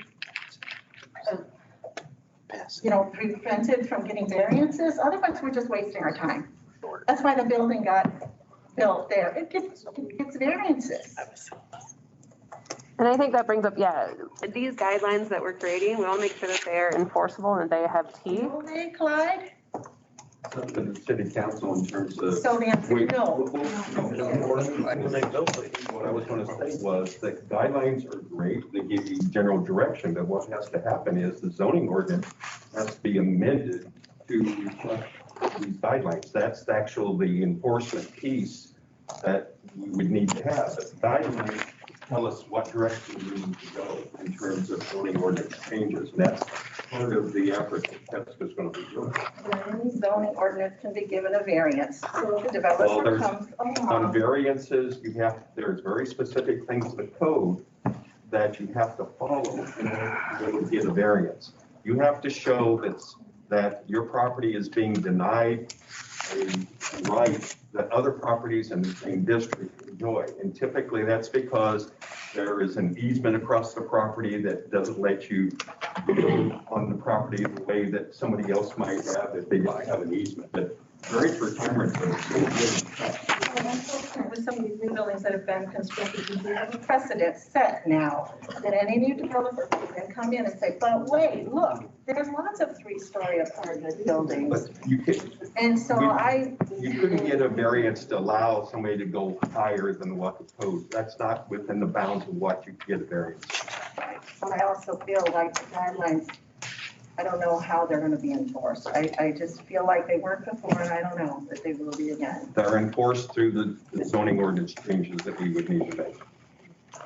Thank you for your Can I comments. confirm, are you saying there was no variance given to the 3-story buildings? I thought there was a variance where one was taller. Not that I'm aware of. The only variance that was given was to make it, I don't know, 3 or 4 foot taller for the elevator. Elevator, right. That was Yeah, it. and actually, if I could jump in on that, it did in fact get a variance. It was for the parapet to be taller so that it would screen the mechanicals of the elevator shaft. And it was by about maybe 2 to 3 feet, maybe less than that. But it wasn't adding another story. it wasn't adding another story. It wasn't adding usable space. It was added to screen what was considered the ugly mechanical equipment. Yeah, there was no variance needed to build that building because the zoning did not prevent it from being built to then ask for a variance. And hence, That's why we're here now. that's why we're here. And there was nothing that said they had to provide parking. No, because it's in the historic Valley Junction Business District, just like any of the properties down there now. They take up the entire footprint of that lot from right away to right away. And so because they're part of the historic Valley Junction Business District, they did not have to have parking. Just like any other building that's existing down there. Nick, before we get to you, Ralph has a comment. Yeah, I'm sitting back listening to everybody. And I think we have a consensus that we just don't want anything larger than a 2-story building on Fifth Street. And any future building would require to have parking that would meet the needs of that particular facility. Is that what we're looking at here? Can we summarize this? I don't agree. We don't have consensus. I don't agree. Well, biggest challenge is just the residents speaking. They got to live with this, and that's what we got to be mindful of. We might commute here, pop in and eat at a restaurant, but a lot of the residents have to deal with it. But back to the point, we just gave a variance of 3 feet to cover the mechanical shaft on that. That's a good example. If you went to a 2-story and put like a 6-foot parapet there, it would cover all that every time. We wouldn't have to get in the same game of changing this every time, giving a variance of 3 foot here, a variance of 2 foot here to cover that up. I mean, it's something to be mindful of. That's a prime example of it. And you bring up a good point of being mindful, and I want to be cautious, again, of that. But yes, residents are here because they have to look at it, but the business owners are here too because they are the ones that are on the street every day, and they're the ones in the buildings, and they're the ones that are benefiting or being affected by these buildings as well too. So let's be careful by not just singling out residents on that. Okay. That's where the parking lots will be taken from. So let's bring that up while we're at that. How do you protect these transitional areas and these other mixed-use areas from tearing down houses to put lots in those? There's already been previous talks of this, of developers buying areas. How do we protect that so that can't happen? Well, I guess the first question is, is that a consensus that we don't want any of that to be parking? I mean, to me, there's different scales of that too, right? You wouldn't want to take a big strip and put a big parking lot in there. I completely agree with you on that. Would it be a horrible idea if one of the lots became parking? I don't know. Maybe. How bad do you want to piecemeal it over time? Well, you wouldn't, right, you wouldn't, we could limit the size of the lot in the transitional area to keep it to a scale that still fit the character of the area, I guess is what I'm saying. I think in my mind, some parking in that area might be okay. You would not want a big parking lot like you've got now on I have a question about the parking garage. I mean, how do other small main streets fund parking garages? I know they're very expensive. I mean, my office, I worked for John Deere up in Johnston, and they did surface lots. They looked at parking garages, but the cost was insane when you start building concrete up that high. Yeah. But I've been around the Midwest. I go through Wisconsin, Illinois. I've been to Decorah, La Crosse, Dubuque. They have parking garages downtown. I mean, their populations are not much bigger than West Des Moines. So what's preventing? And there are parking garages you can't even see downtown Des Moines. They look like buildings. What does that take? What, in your experience, what does that take for a community to hit that point? If you keep the height to 1 or 2 story, you don't get enough economic value off that property to support the cost of a garage, right? You start going 3, 4, 5 stories, more value per square foot. that allows you to fund a parking garage. So it's a little bit of a chicken egg Yeah. problem? Okay. Nick, you been staying up there for a bit. In this transition zone, the 300 and 400 block, what can be done to buffer those backs to those buildings for the residents that live on 4th or 6th? I mean, they bought their properties years ago, not having a 3-story building behind them. So if they're a single story under these standards, you could only be 2 stories. You couldn't be 3 stories, first of all.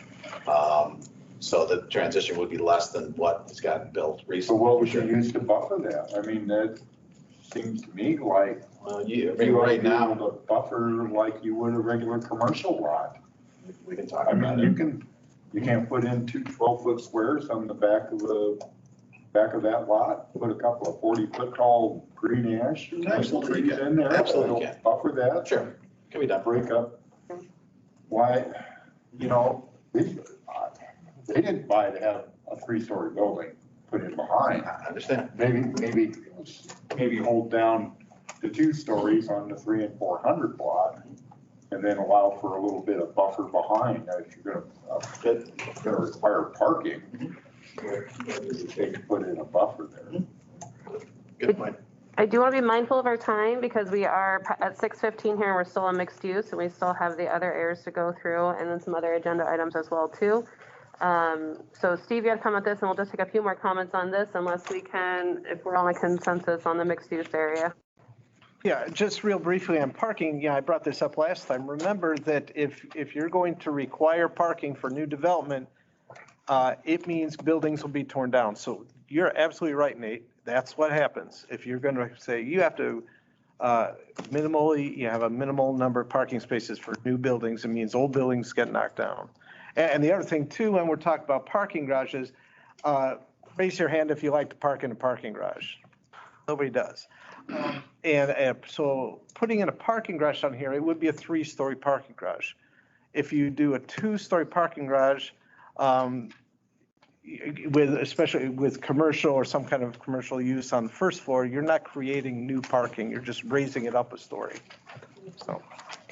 And one thing too, about the height requirement, I mean, Lynette brought up the fact that with these new buildings, rents are higher, higher price per square foot.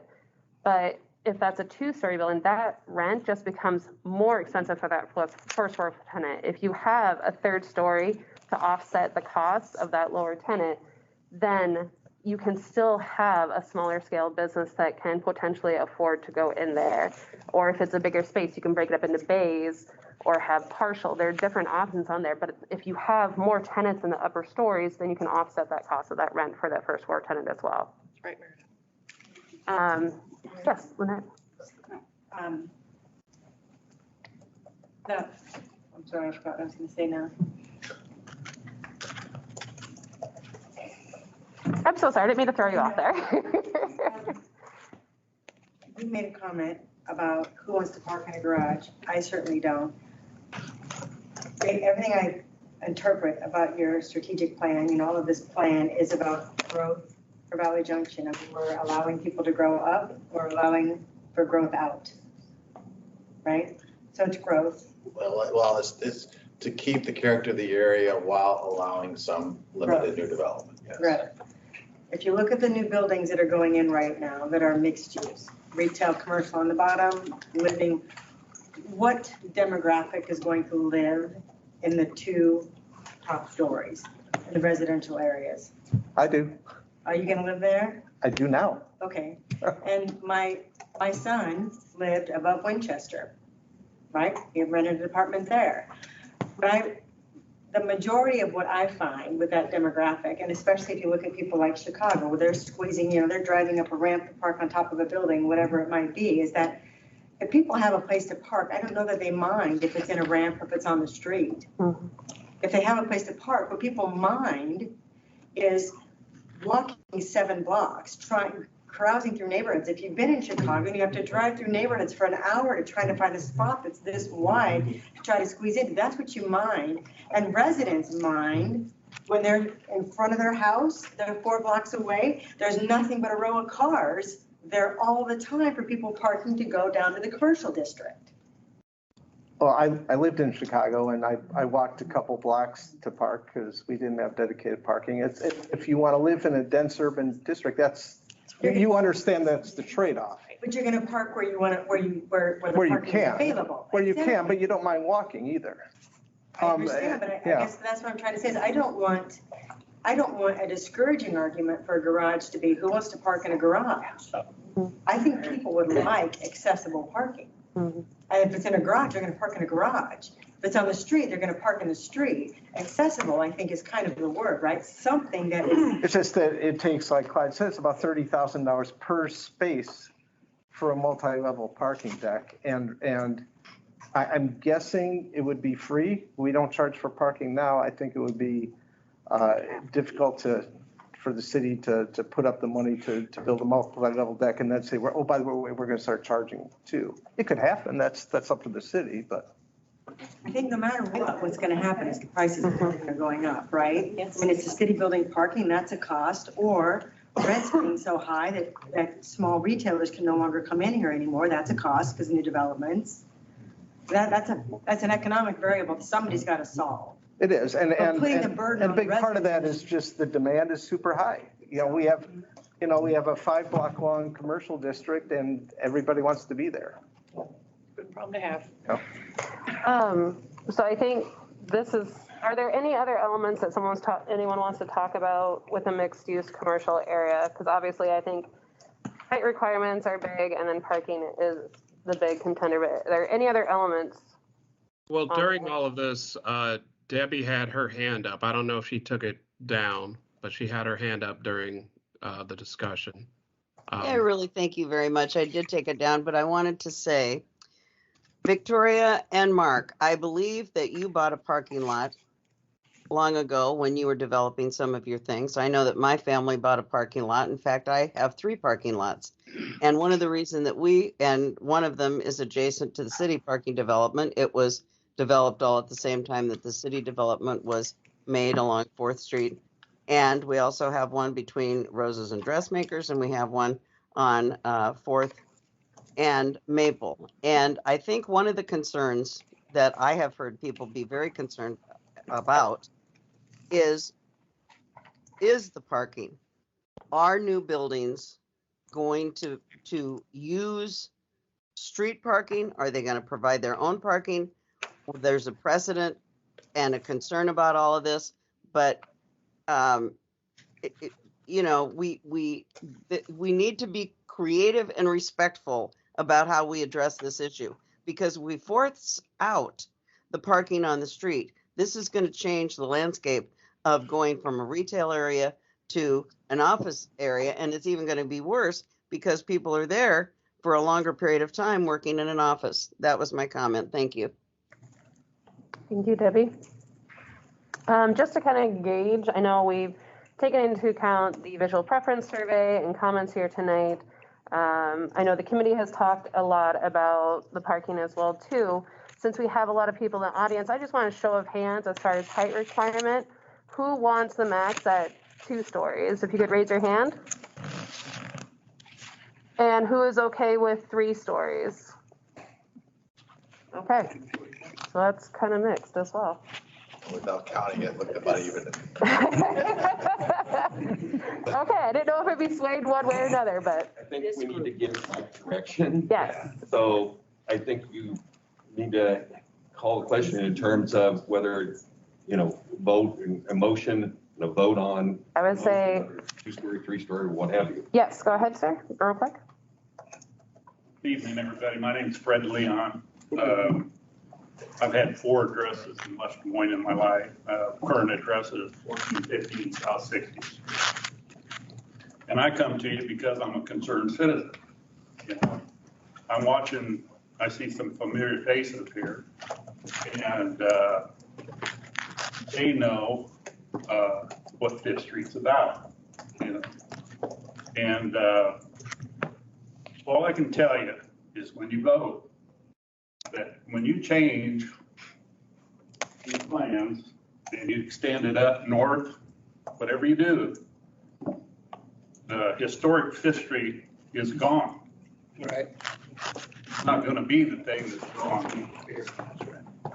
Can you expand on that? Like, how is it gone?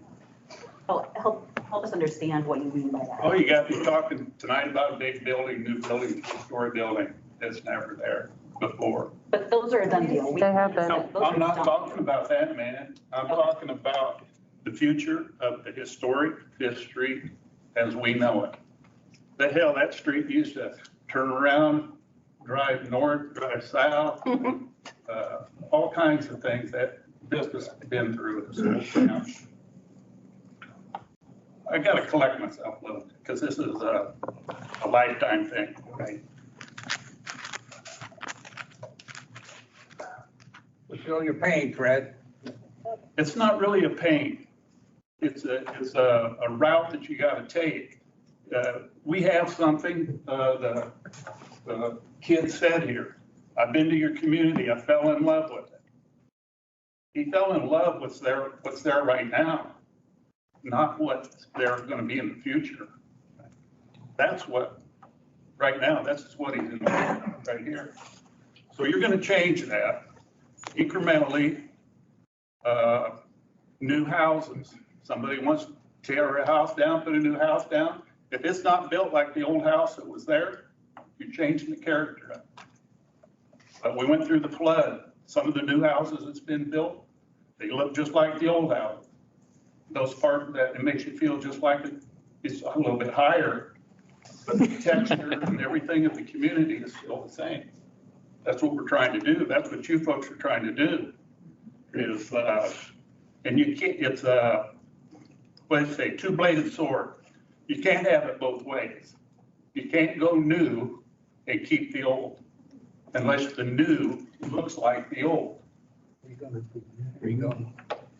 And I've heard parking garages that can be made looking like buildings. No doubt about it. You know, but it's still going to change what we have here because it's a footprint. You go north, it ain't the same. So just keep that in mind when you're voting, because the community has changed. The folks I'm talking about that I'm looking at the faces, you know who you are. The town is getting bigger. Just look around the country and see what's happening. It's there for you to see. That's what West Des Moines is going to be like. We've already started there. We have to go west so far where I live now. You know, I'm urbanized out there now. So just keep that in mind and do the best you can. But I can tell you, you're fighting an uphill battle. If you think you can change Fifth Street, it's not going to be the same. Simple as that. But I'll keep coming back to it, at least the old part. Thank you very much. Kevin? One thing I want to point out is that I think if the visual survey had renderings that showed the 3 stories down in the 1 and 200 block to show what is going to be if we allow this. I think a lot of them were thinking that, well, we already got the 3 stories up in the 300 block and they're just going to keep going north. That's, you know, that's okay. But I don't think they were looking at what this is going to do. It could also happen in the 1 and 200 block. So a visual rendering to show that you've got a 1-story building, a 2-story building, 1-story, 2-story, and now you got this 3-story. Because if it's next to a 2-story, you can have a 3-story. That I think would have been a huge benefit, and I think you would have seen some different results on that visual survey. Or you have 3 blocks of 3-story buildings. Or you have 3 blocks. Somebody give me a thumbs up or thumbs down if you have 3 blocks of 3-story buildings. You know, you might have gotten a very different response. Exactly. Sounds like what we're saying then, because I'm concerned about the 1 and 200 block, particularly keeping the historic nature. We're talking about historic, we're talking about preservation. Nathan, that was a good idea. And I appreciated the municipal code that you brought up. I worked with that. I think that's good, but we don't have preservation. West Des Moines doesn't have, it sounds like, correct me if I'm wrong, it doesn't have like a preservation commission. Not yet, but we could. I think that's a very good idea, and I. Great idea. Great idea. I'd be for it. So, but I am concerned about the height and everything that's been discussed. Can we say in the 100 block, we're not going to go higher than maybe 1 story or whatever the case may be. In the 200 block, can you break up the blocks to where the height? Sure. Simple answer is yes, we could do that. Or can you do a ratio? In this whole area, we can only have 10% of the buildings can be 3-story. You know, can you do is that viable? Is that something that areas like this have done before? Is a ratio? Do, because each individual's got their rights to property, and you kind of want them to have. Okay. Rights, so. My suggestion would be, since the original historic district is the 100 and 200 block. That's right. Right? That's right. That's right. Okay? Leave that the way it is. You can't have anything more than the 2-story because 99% of the buildings down there are 2-story or less. Right. 300 block, 100 block.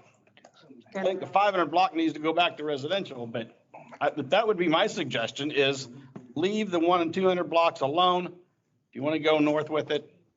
And Kevin, what about Railroad then, outside of just that off of 5th Street, but along Railroad then? If we could just stick with the. Oh, sorry, For that's now. a different district then, yep. And we have a. Sorry we have about that, a got ahead of myself.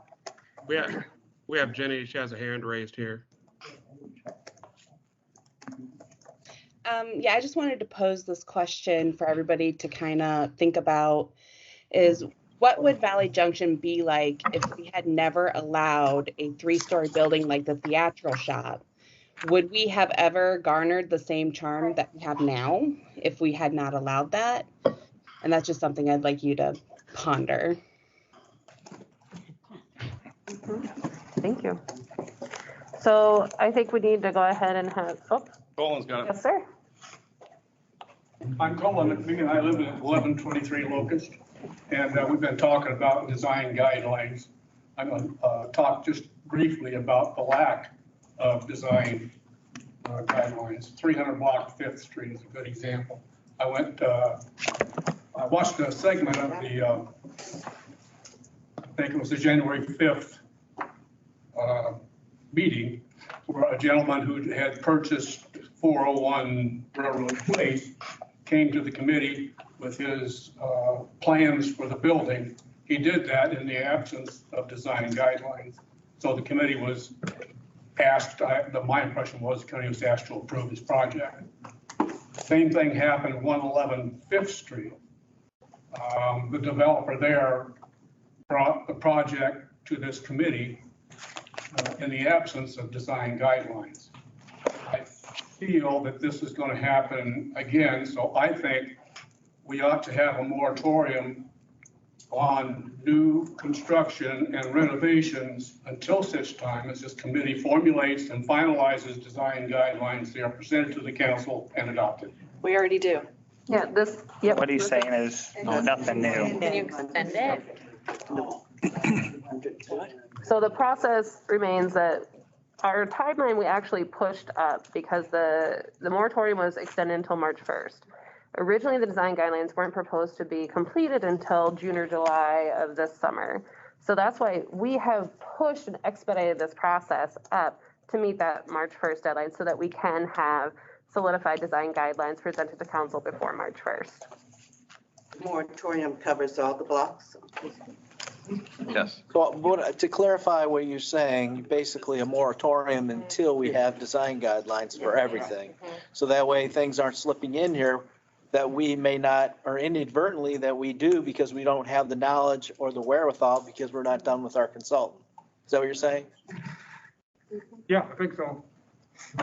Okay, Jack, and then I think we need to wrap this up so we can proceed. Yep. Sorry to interrupt again. There's Debbie, she had her hand up for a little bit, so I don't know, Madam Chair, how you would like to end it, but I just wanted to let you know that there's one more comment online. No, absolutely, yeah, I'd like to get Jack and I'd like to get Debbie. Jack on 212 7th Street, lifelong resident down here. Okay. Seen many changes along the way. We're obviously going to have more changes. You know, what we talk about is good. You know, moving forward, some of the issues we got going on. Okay. But here's what we need to think about. By God, we got to have this done by the 1st March. Yeah. Do we really? Yeah. Many things that's going on down here in the Junction. We have to have it done by the 1st of March. Is that right? That's what you we're want. on at this point. Right. That's what you want. I was given. But it's important, you know, that we take our time on this. You know, there's a lot of feelings here. Clyde went to war, come back to Valley Junction. I went to war, come back to Valley Junction. That's what we know. People come in, they have no clue what's going on down here, the feelings that are here, right here, going on, okay? So think about it when you go and vote on this stuff. All the memories and everything that's going down the shitter, excuse my language, but that's what it is. Thank you for your service. Yes. Yeah. Thank you. Thank you. And Debbie has a comment? Thank you, Clyde. Thank you. Yeah, I appreciate you letting me make a comment. It is very difficult to be online because there's not an opportunity to kind of raise your hand with the group, et cetera. So I really appreciate that. And I also really appreciate, Jack, what you just got through saying, because I believe your family has lived in the area for at least 90 years. Is that correct? Not quite that long, but darn close. Close, he said. Pretty close to that. Yeah. I'm a third generation, or I'm a second generation. My son is a third generation of someone that's in Valley Junction. And I had prepared a statement. I had prepared a statement that I don't think it's appropriate to read at this time, not because of its passion or its detail, but because I really respect the people that have been sitting there all this time. But the bullet point of my statement was, there's still time, which completely dovetails into what Jack's comment is. There is still time to delay the moratorium. It is obvious from the number of people that are sitting in the room that I'm looking at on my computer that there is passion, there is diversity, there is comment, there is concern, and there's fear on the part of a fractured community about what we need to do for the future. Once we decide, it's done. We can't do anything about the new 3-story buildings. The theatrical shop, and of course, I'm going to have a comment about that because I wouldn't really be defending and protecting and preserving my properties if I didn't. But keep in mind, there were four. That was the heart and the center of historic Valley Junction. It is in the middle of the 1 and 200 block. It was built in 1915. Herman Raz and his wife Annie. Herman Raz, who started West Bank, the longest existing business in West Des Moines. They built their building at the end of the 1800s. So the theatrical shop was built after those other buildings were developed, and it was across the street from where Ann Out is now, which was originally a 2-story building. So with that physical structure at the time, and because it was built as a hotel for all of these people coming in from the railroad, it was appropriate at that time. So of course I need to point that out. But the bigger concern is we cannot possibly fully digest what our future needs to be with a moratorium on March 1st. And I think we need to have continued communication, additional meetings, and I think we need to absolutely petition the city council to extend that moratorium. Thank you. Thank you, Debbie. Okay, I think we really need to, sorry. Before we get into moratorium discussions or anything like that, we do have to finalize, I think, this height requirement, because I think that is the biggest thing that we can send up. Is your comment regarding the height requirement? My name is Ed Engler. I live at 128 11th Street. I've been involved in a lot of things in the Junction since '96, a lot of committees, a lot of meetings and everything else. I have other points that I wanted to bring to the table, but I'm watching something here. It is really disappointing. And I'm bringing those comments to the table now.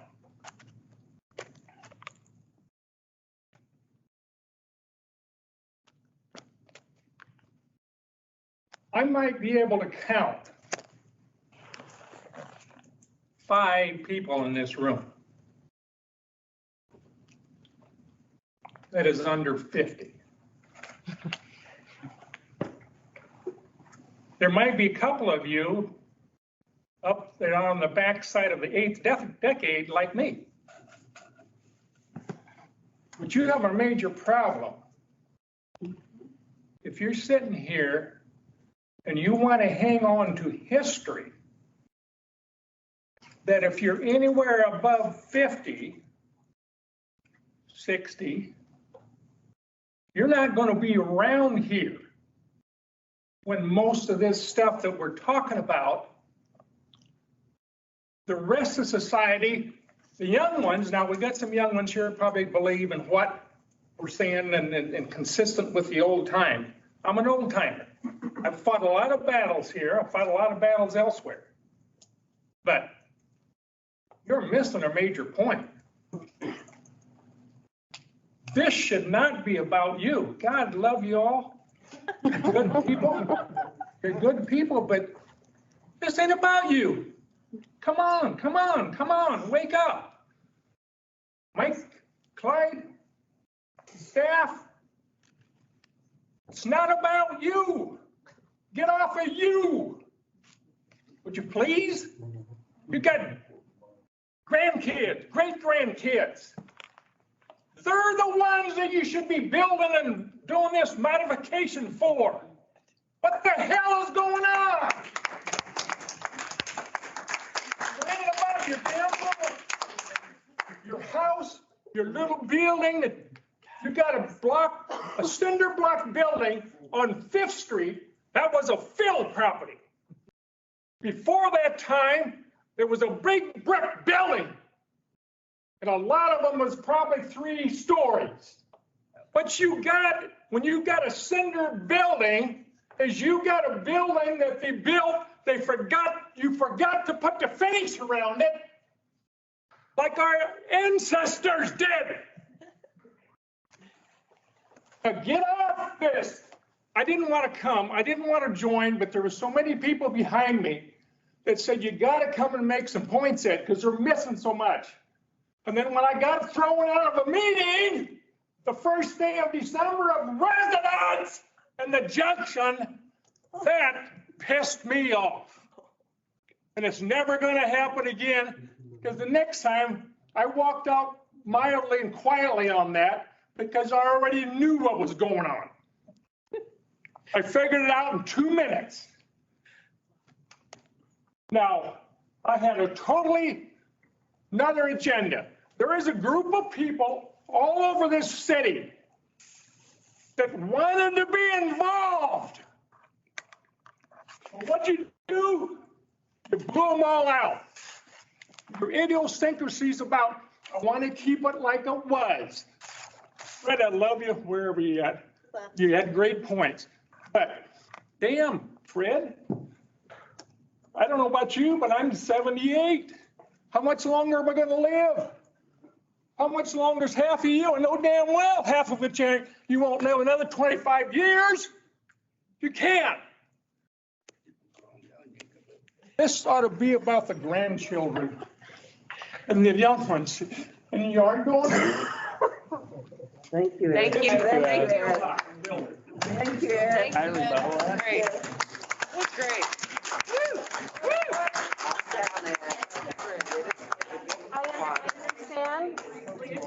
I understand, but we have things that we have to proceed with. We will get to that. Listen to someone yelling his full head off, you can listen to me.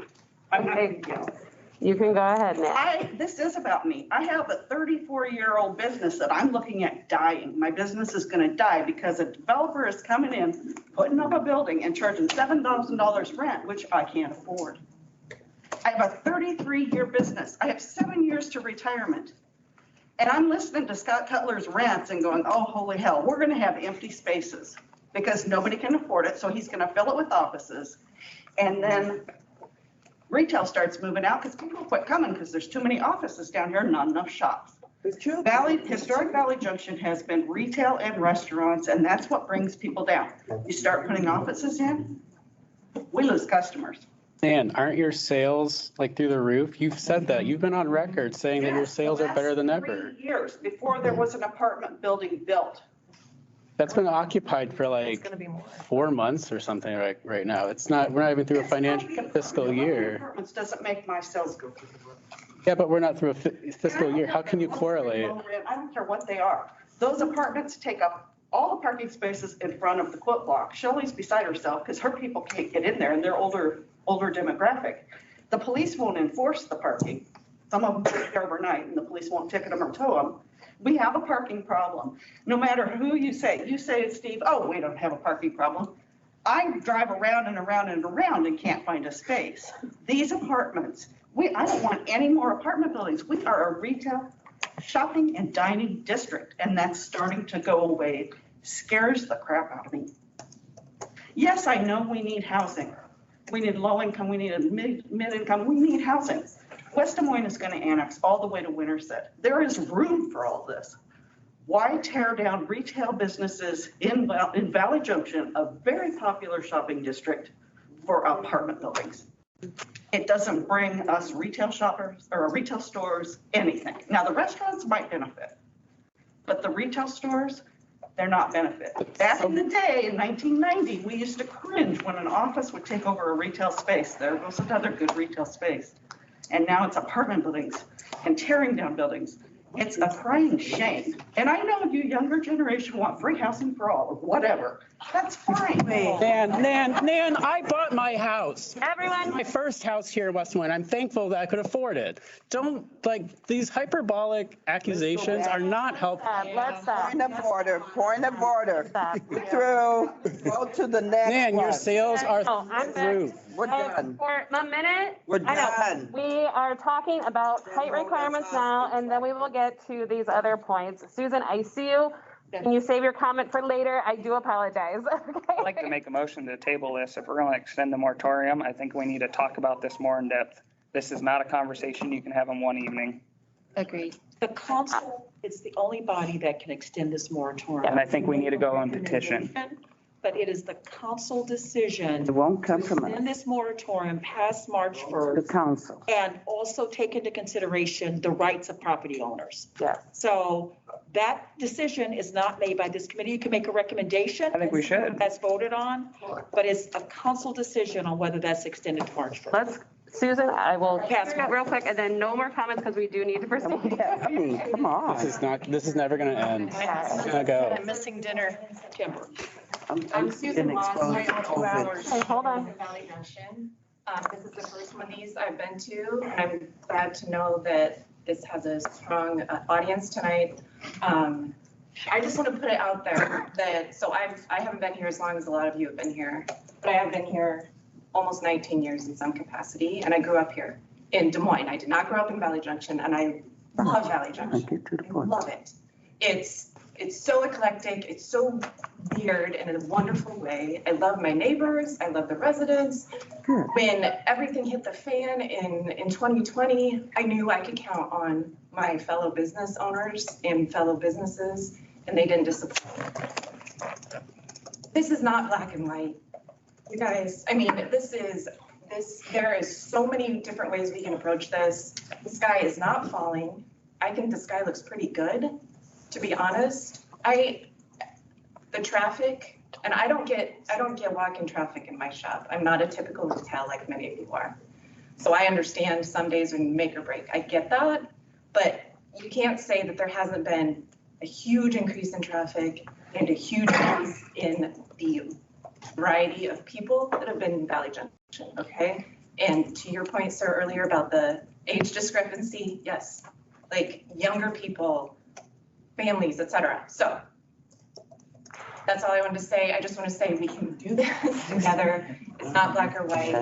And it's exciting to hear all these ideas and but I hate to hear the infighting and the accusations, et cetera. So that's all I want to say. Thank you for letting me talk. Yes, thank you. I agree. We need to keep it civil, but we do also need to proceed with this. And so one of the options I think that we need to clarify for Mike is the height requirement on here. Steve, go ahead. I move that we allow a maximum of 3 stories in the mixed-use zone. District, how are we phrasing that, Mike? The mixed-use commercial district. Okay. This one's pretty consistent. Can we add to that though, with appropriate design guidelines and step-down requirements? And I am just addressing just the height. Okay. And Because, my vote would be different based upon.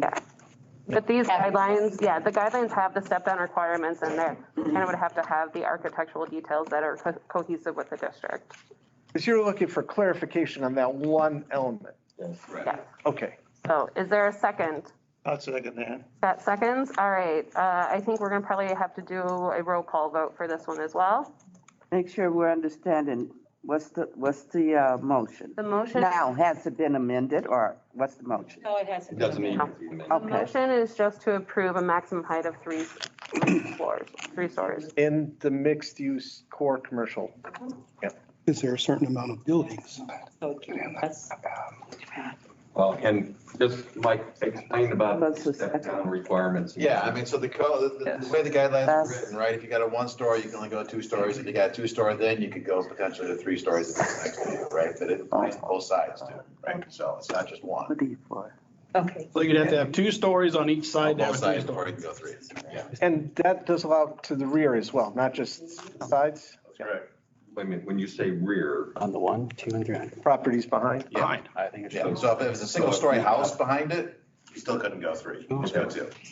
You have a 1-story house, say on 4th Street, you're on 5th Street, you can only do. I go 2. Now, the parking lot's separate, right? So if you're in one of those, then that doesn't. The house is immediately above. You ready for a vote? There's an alley between single-story houses there. So you can only go 2. Okay, Christine's ready for a vote? Mike, no, first, you were having a little discussion over there that we really couldn't hear over here. Please clarify that and make it loud so everybody in this, at this. Yes, so the step-down requirement as it's written in the guideline right now says that if you got a single-story building, you can only go up to 2 next to it, okay? That applies to all sides of that, right? So if it's left or right of it, you can only go 2. If you got a single-story house behind it, on the other side of the alley, you can still only go 2. If you got 2 on both sides of you, then you can go to 3. That's the only time you could go to 3 is if you have 2 on both sides. And in back. Chicken shit. And I want to clarify that real quick, all right? So Some places along 5th, you've got a big parking lot behind you. If it's a big parking lot, to me, that distance provides enough buffer that I think you can still go to 3, even if it's a single-story house on the other side of 4th, okay? Is everyone clear on that? Really is good. Okay. I think we're ready for the vote. Ones can't go any higher. Okay. What do you want to start with? Steph. Yes. Mitchell. Yes, for 36 feet. Joyce, yes. Okay. Sorry, I'm in a little different order than what's on here. Vicky. Yes. Catherine. Catherine, yes. Yeah. Ralph is no. Vince. No. Nate. Nope. Hold on. Sorry. Please. Orders. Meredith. Yes. Cleo. I'm going to say yes, but I wish we had the amount of buildings that we could put up that were 3 stories. The step ups, I think. Renee Yohanmeyer. No. Mark. No. Steve. Yes. Scott Hatfield. Yes. Renee's my vote. And then online, Julie and Debbie. Julie is yes. This is Debbie. It's hard, a little bit hard to hear, and there was a little bit confusion. So are we voting that on all of the 100 and 200 block, if there are buildings knocked down, including on Railroad, that it is okay to have a 3-foot tall building, even if it occupies 2 previous spaces? What is that what we're voting on? This is all of the mixed-use commercial district that's shown on the map, so it's not just the 100 and 200 block. No, I understand that it's not just, but I'm clarifying that when there are buildings that have already been proposed to be torn down, which there are, that these can be three stories. It can be 3 stories if you have 2 stories on both sides of you. If there's a single story on one side, then you can only go to 2. Okay, so I am against the 3-foot. 3-story. 3-story, sorry. That's a no. Okay. Did Julie? Yeah, she voted. Yes. That's right, she did. Okay. 9 yes. 9 yes. 2, 3, 4, 5, 6 no's. 6 no's. The motion carries. The design guidelines will be proposed to allow for a maximum of 3-story buildings. Okay, did you want to take a food break or? Well, yeah, I think we should, or else we need it further. Okay. I don't want to let it sit out much longer. Yes, so there is food provided if you would like to get food. Yes, Renee? Can I suggest that we take a 10-minute break? That's what we're gonna have to Okay. take Let's take a.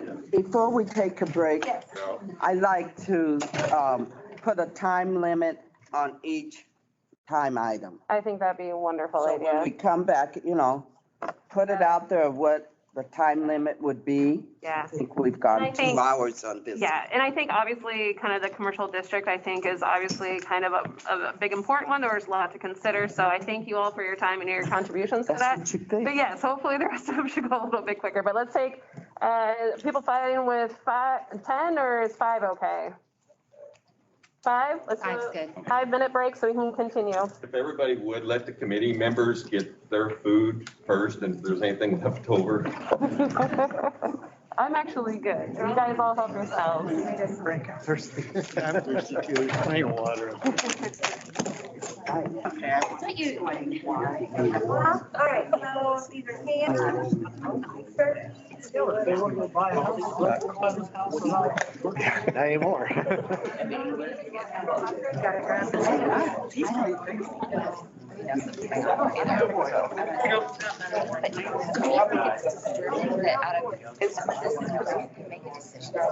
This is very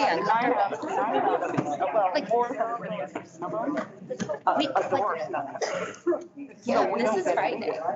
This is scary to me. Like, I'm just here like I'm good. at 9. It is a hard.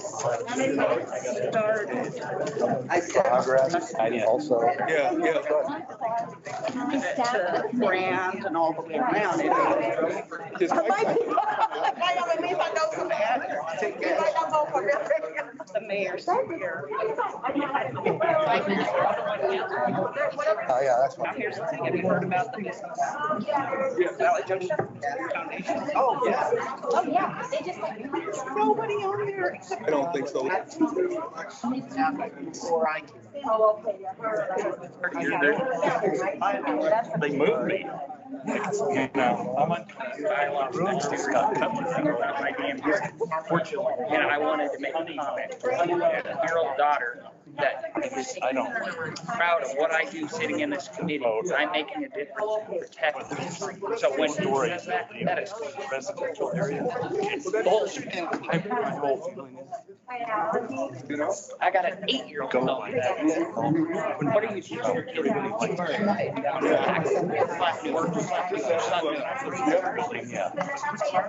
I will. Neighborhood.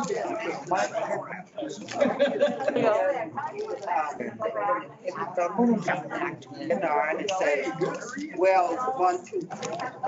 Always be 9. I guess I feel like I could even. You have to take into consideration the neighborhood. 3 stories or 2 stories. Who am I voting? Who am I plotting out the future of the city. Yeah, it's like, thank you. You want to play in? Not that it couldn't. I just kind of I came out together. I love the place. It is good. We let two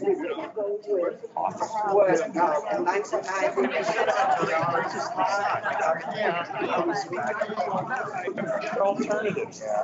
But I don't. I don't know what, I guess I could. My wife, developers went around with. See, I totally get this.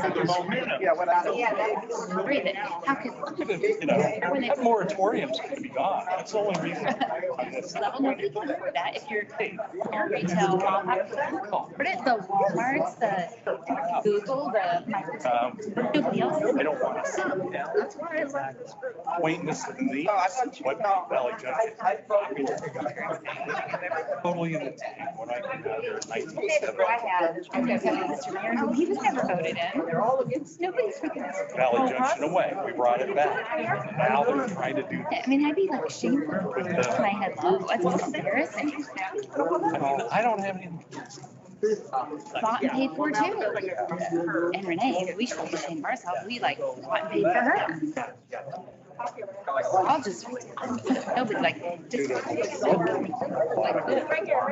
we're making these, you know what, that is frightening, we should all be ashamed of ourselves. And I stayed on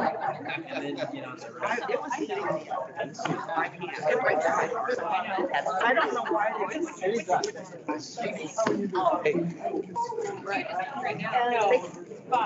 They don't want it, or the whole world will be like, I'm worried. Yeah. That much longer. Oh my gosh, I want to get like a pair I wear every day of the week. They're starting to get really weird. And I just, and they're so cool. Well, but doing that every somewhere along the line. Renee just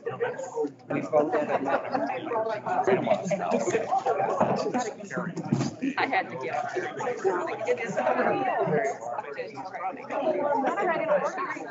Should have brought me.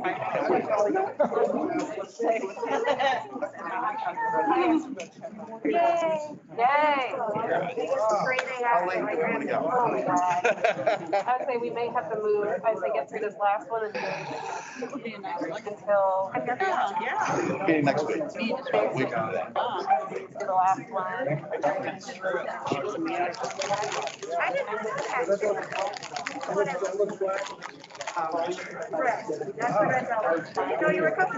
Honestly, what happened? Oh, I know, I was gonna bring it to ink, and I was just like, no, never mind, we're good. I think So maybe we're okay. Yeah. I don't know that you're not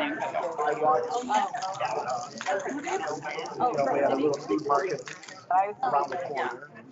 Laundry was 3 blocks away. Yeah, maybe 3 different sets. Too hard to find parking. That was healthier than I've ever been. Okay, is everyone getting ready back together? We'll go ahead and call everyone back.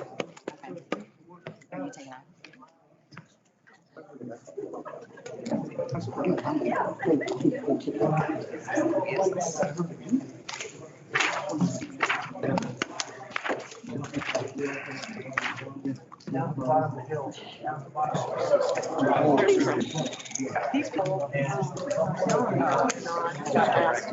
Yeah, they're still. The red velvet. I'm like dabbing my mouth. I put lips. Yeah.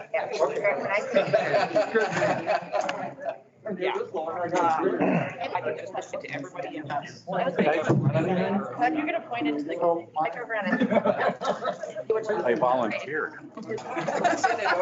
For us. No. You're volunteering. Oh, my goodness. Yeah, that's not right. Voluntold.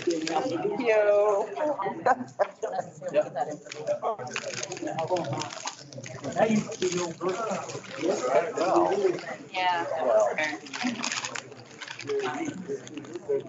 What do I know?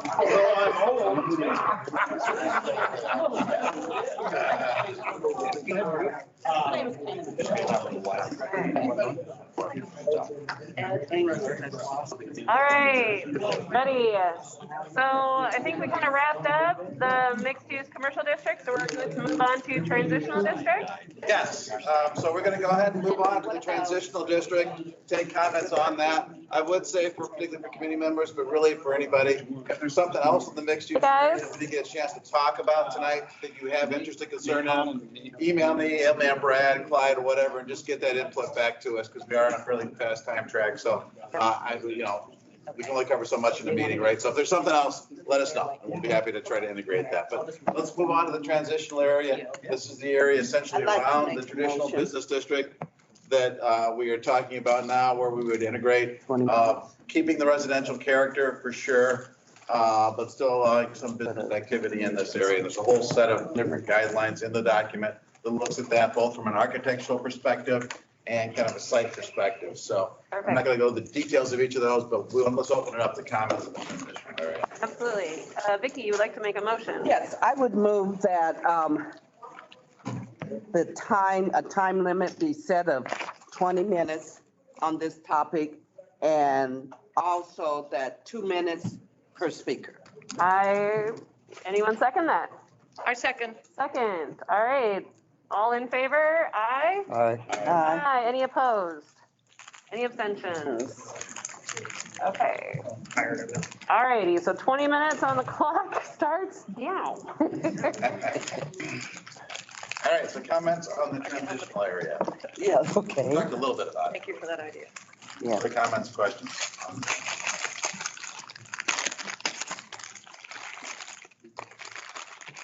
20 minutes. I'll kick it off even though we don't have a vote. I think the transitional area is crazy. I don't know why we're looking to expand.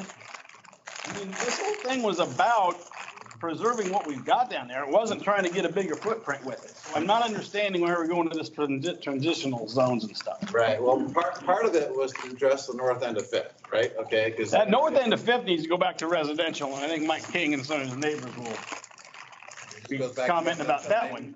But it's the rest of the transition. Like we got over on 7th Street, we got 4th Street. I don't know why we're trying to increase. I get trying to go from 5th because that's already historic.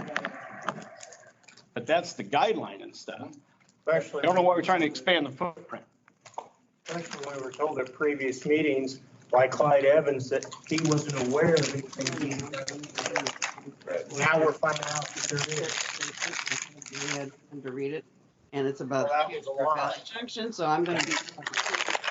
Again, if I can interrupt here. One person has to be. Somebody has a wrapper on the microphone, and all we're hearing is a We're going to wrapper. have to call anybody that was there last week and this week. And I need to know who's there this week. I need you to text me that. Or whatever it is. Yeah.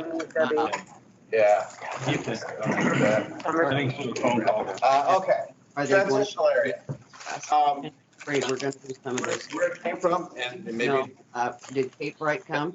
I can't hear. I know. Breaking up. So are we on a different area, Mike, at this point? We're on the transition? We're on the transitional area. Okay, all right.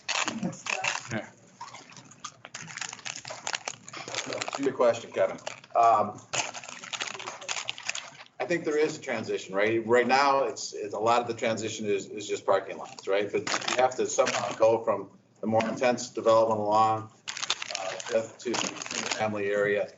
Maybe it is no transition, maybe it is just do single family, how you want it, then we can talk about that. What I have observed in the area is, one, there's very little additional available space, and Steve, we talked about that previously. And we still want to allow the opportunity for new entrepreneurs and that kind of thing to come in. And there is interest in, I think, some additional housing, not big apartment complexes, but some limited things where we can have 2-unit or 4-unit, that kind of thing. So those are some of the reasons why we looked at possibly adding these additional areas for transitional. And that's kind of what we talked about at the last meeting was these seem like the reasonable transitional areas. If they're not, tell me. This is your plan, right? So we'll make adjustments, but those are some of the reasons why I came to this point. Where do you put the cars? They've already talked about, increased parking now, and it's going to get worse with the apartments already. So if you go to more commercial and multifamily, it increases it more.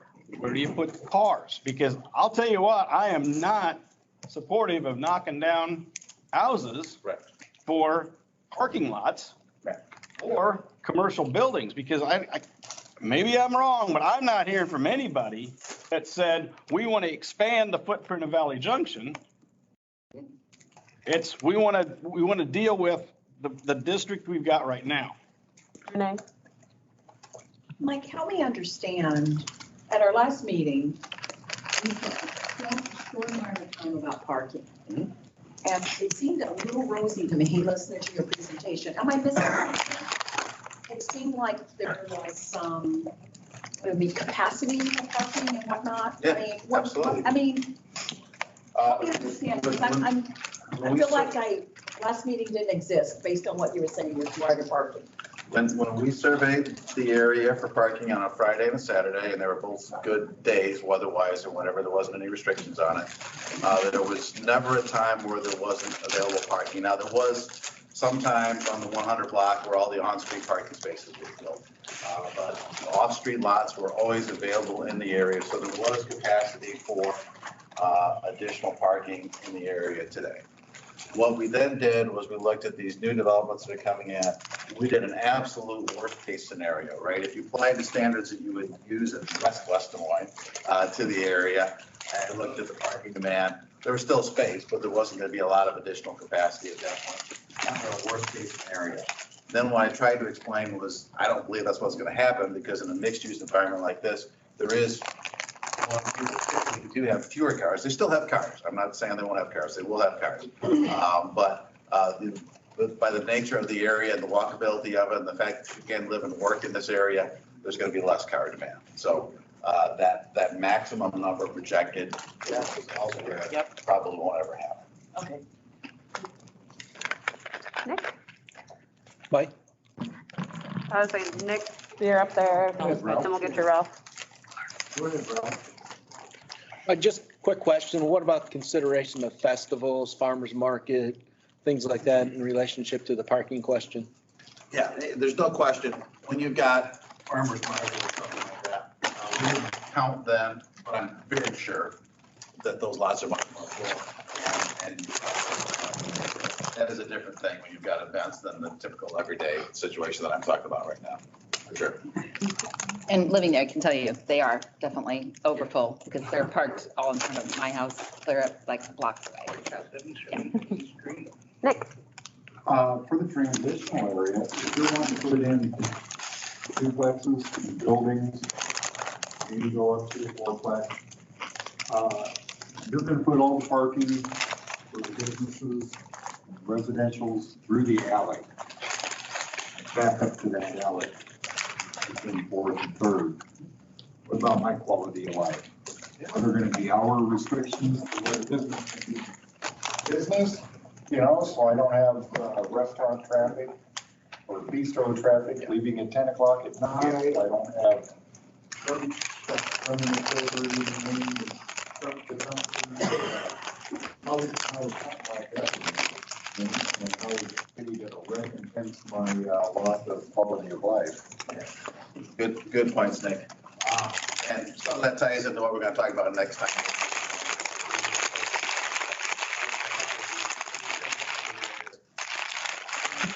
High traffic counts like restaurants probably aren't appropriate, or if they are, you'd have to maybe do it as a special or conditional use where you make sure that there was adequate parking about it. Types of businesses that I'm thinking about in this area would be not that dissimilar to what some of the houses that have been converted along Fifth already are, right? Some office uses, maybe a dressmaker or something like that, which would probably be busier during the day, and not have a negative impact on. So the use list of what could happen in transitional areas is really going to be critical, and it can't really accommodate high intense uses like hair salon does generate some folks, absolutely. Yeah. No, it would be more than a house would typically live, for sure, no doubt. Absolutely. Have to be accommodated. Vicky, and then we have someone behind Vicky as well. I understand the residents' concerns. And so at the end of the discussion, seemed like what I would like to see taking residents' concerns into consideration is that we put a limit or restrict the permitted uses. Absolutely. So if you're talking about, an accounting office, or if you're talking about something that doesn't generate a business, that doesn't generate a lot of traffic. And in addition to that, you can restrict the number of employees that business has. So say the employee can have under two, I'm saying the city of Des Moines does it with their businesses that they allow to have. Yeah, for sure. The residential property in areas. Employees. Yeah, the use we absolutely can restrict. It still comes down to this, adding this transitional district to this committee's discussions is really outside of the original mayor's plans for this committee. And I'm not even quite sure why this has been brought up.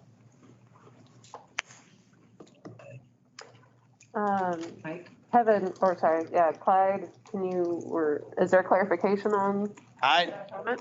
I believe that's correct. I don't know that we had any discussion at the council level about expanding the footprint. It was designed, it was what was going to be basically the look and feel of the historic Valley Junction Business District for redevelopment or improvements to the properties. We never talked about expanding this. It was part of the scope of work, though, that the council did approve. Is that in the minutes? Yep.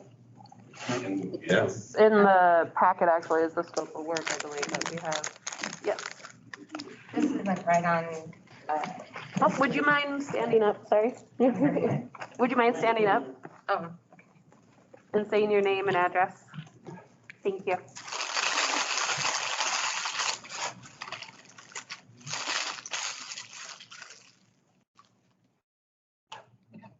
Tina Shine Blue, and I live at 107 10th Street. I also own the property at 103 10th Street. My biggest issue is behind my house, there is a business, and I've lived there 30 some years, never had a problem. And now he has a food truck.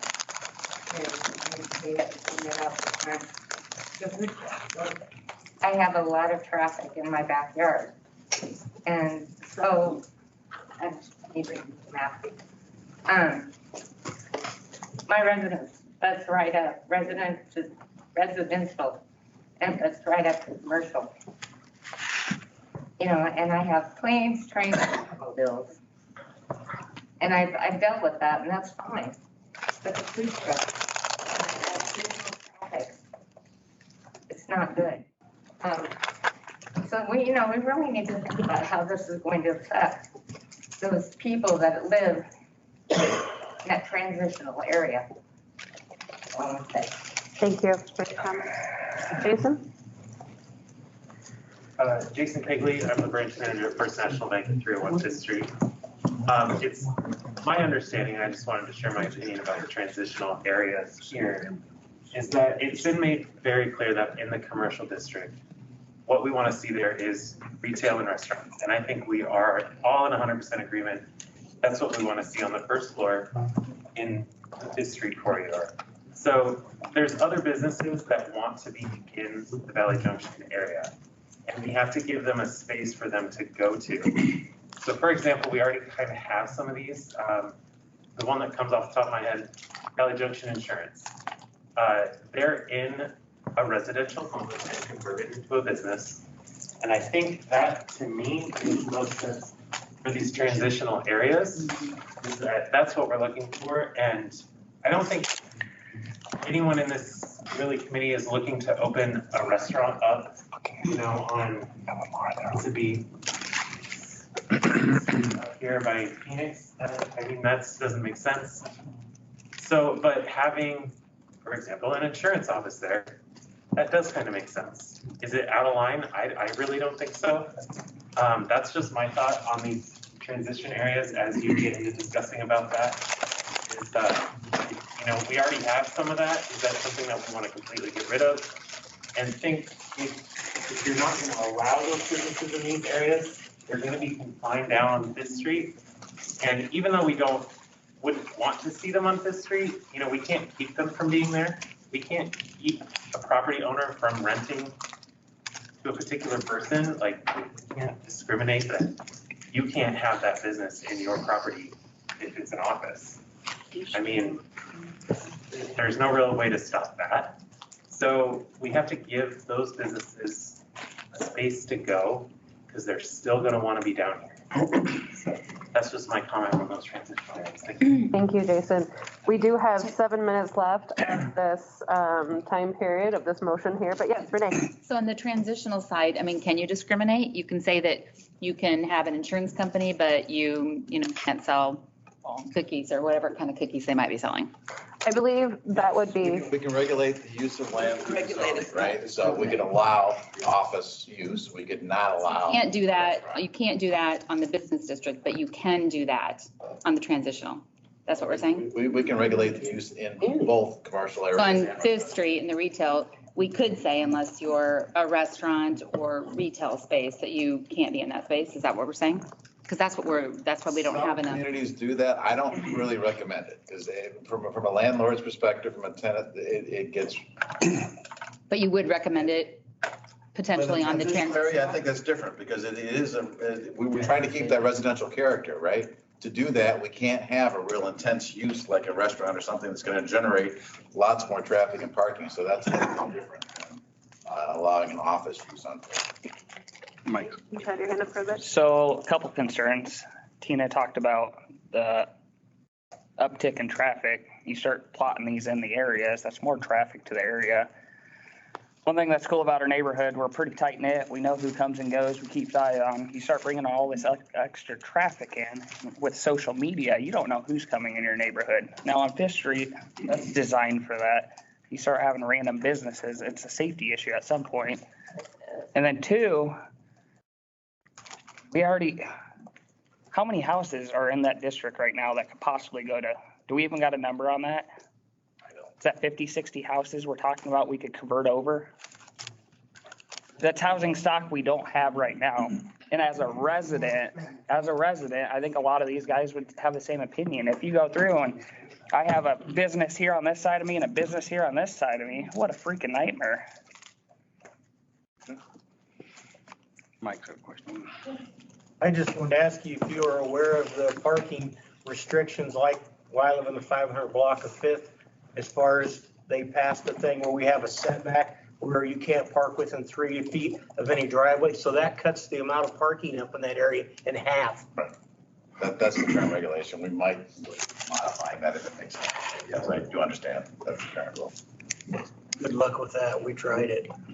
Any comments on transitional? Any other comments on transitional? Just one comment. I always looked at Chris McVicker's thing Yes. and what she did. And then I watched the neighbors, residential neighbors, reside their homes and paint them as Chris was working on her place. Mm-hmm. And she's gone at 5 o'clock or before, probably before. Mm-hmm. And so little or no impact in the neighborhood. Yeah. But she has made a substantial investment in the property. Now she's maintained the residential flavor by making it look like a house. I do think that it can work, and I think the insurance agents, same way. They're just like neighbors to the people over there, from my perspective. Like a good neighbor. Not everybody will agree with that, but I think it does make sort of a nice lifestyle type thing. In kind of a situation, I mean, you mentioned low housing stock for residents, but we're also getting low stock for businesses as well too. So this is kind of that transition period, is kind of a mesh of kind of both of those worlds. Kay, you have a comment? Hi, Kay Spiller, business owner at 138 Fifth Street. I'm going to take you away from a completely different question for you, Mike. I noticed in the first segment too, and I'm looking at page, in this particular, it's the same thing as in the mixed use on page 43. It's talking about preferred colors. And if you could kind of go through that, because I'm seeing it's talking about the preferred colors for the district. And then it talks about use of exterior color that reinforces corporate branding is not recommended and shall be treated as signage. Can you explain that? Sure. So, couple things. One, I'm not a fan of micromanaging color, right? I think this is great. That said, you know, what would be the most obnoxious? Casey's has actually gotten better, right? But you remember the old Casey's where they were just like all red. You wouldn't want that in the middle of the area because it's a corporate branding thing, but it doesn't fit into the character of the area. Now, if they had a red band along the side of the building that was their corporate color, that would probably be okay. That could work, but the entire thing being that corporate brand essentially is one gigantic sign, and that would not fit the character of the area. So that's kind of what I was talking about there with that. The comments on traditional colors, I think, somewhat self-explanatory, right? With accents, I mean, you've got a couple buildings that really stand out color-wise in this area right now, and I think they're appealing and add to that eclectic character of the area, right? So I would be hesitant to be hard and fast on saying it's got to be these color palettes, but I think the traditional thing gives you a feel of the character of what we were trying to do. At least that's what I was hoping to do. Mike, somebody texted me that all of the rattling of the paper, it's picking up on the microphones, and you were standing in front of the camera, so you might want to watch. I'm not sure where the camera's at, but you might want to watch it. Sorry. Okay. Gotta love technology these days, right? Like no perfect spots. I'm trying. Renee, yeah. Yeah, and I know there was a lot of discussion at the last meeting about color. So this language does not prevent someone that really wanted white with some black trim to not be able to do that. They absolutely could do it. Okay, just wanted to make sure, because I know that there was some discussion around I that. think, Mike, it's more intended, the real garish colors, and I know, Yeah, we wouldn't want, all right, so I'll admit it, I went to the University of Illinois, I'm in Iowa, I know. So did I. You wouldn't want a bright orange building in the middle. Yeah, Okay. But we have one. Vic, you have a comment? And then just a reminder, we are almost at our timeline or time for this. Could you address signage, lighting for those signs too in that transitional area? Yeah, absolutely. You've got 5 foot height.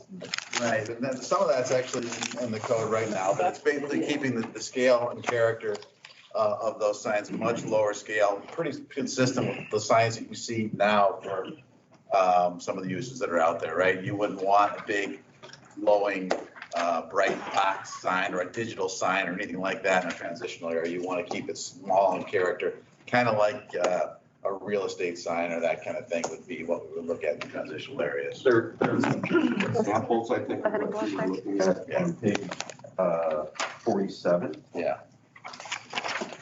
I think you've got the maximum height at 5 foot. Could you maybe like drop that down to maybe no bigger than 4 by 8? Good. I mean, you can't say it in a 4 by 8 sheet of plywood, then you're saying too much.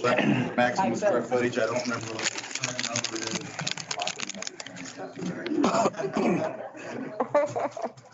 Tina, you have a comment here? I had a question about the overhead lights along the transitional area. Are those going to change? Are they going to become more commercial? Like I noticed on Railroad, there's a couple of lights that have been installed. That are really bright. They're out of How does that compliance. The city let it be. Yeah, I mean, in general, the most intense lights you would expect to be in the mixed use area, much less intense in the traditional area. And like, I think you had 50 square foot signage. I would comment in terms of lighting right now, city code is in parking lot areas. It's has to have sharp cutoff features so that you're not spilling light over the property line. So we do have regulations on that. What about the sign? And they Sign, big neon signs up yeah, at 11th River. yeah, that's a little different subject. I do want to remind us, we did exceed that 20-minute time limit for that particular topic. Are we okay to move on? Did we get everything we needed from the transition district? Okay, now it is 7:30. We do have one more district to go through. Do we want to push this off until next week's meeting? Because I know we have a lot of people that want to discuss the petition, and we still have to discuss Nate's discussion point too. So Mike and I talked, is that something that we could possibly do, is save Railroad Avenue District for next week? I'm fine with that. Are you guys okay with that? Or, I mean, we can, if it's okay to move the historic preservation ordinance, that way we can hear everyone talk about feedback? Pretty late, 7:30. Biggest thing is it needs to be done before March 1st. Okay, so if we can table the historic preservation ordinance until next week and actually have it on the, as an agenda item? Yes. Okay. Okay. And It then. gives us a chance to get more feedback from the community too. Yep, I think. We're a small committee. I think all of us should do our diligence to get out there and have more Yep, conversations. and that way more people can read that document, because it's a 5-page document, and I think that way it can give us a little bit more time to do our homework on that. All right. Can I ask one more quick question? Sorry. On the transitional district, are there hours? I mean, we mentioned, we brought up mainly out by 5, but I mean, can you have like an all-night business in a transitional area? The use list we're gonna have will be including all-night businesses. There'll be like offices and those kind of things where you wouldn't have. It would have an open and close. Yeah. We wouldn't have a 24 hour. All right. Massage. So then, do we need to, since we're kind of changing the agenda here, go ahead and vote to table the historic preservation ordinance to next week? Is there a motion? I'll make that motion. Motion? Is it second? Second. Second by Catherine. All in favor, say aye. All right. Aye. Any opposed? Any abstentions? Okay, motion passes. We will table that item and actually have it on as a agenda item. And then let's go ahead and we will also hold off on Railroad District until next week. And then that way we can hear from the comments that we pushed back from Citizens Forum, because I do want to make sure that people get heard tonight. So if you have any comments, I know Victoria, did you want to start us off, or is there anyone else who wants to speak?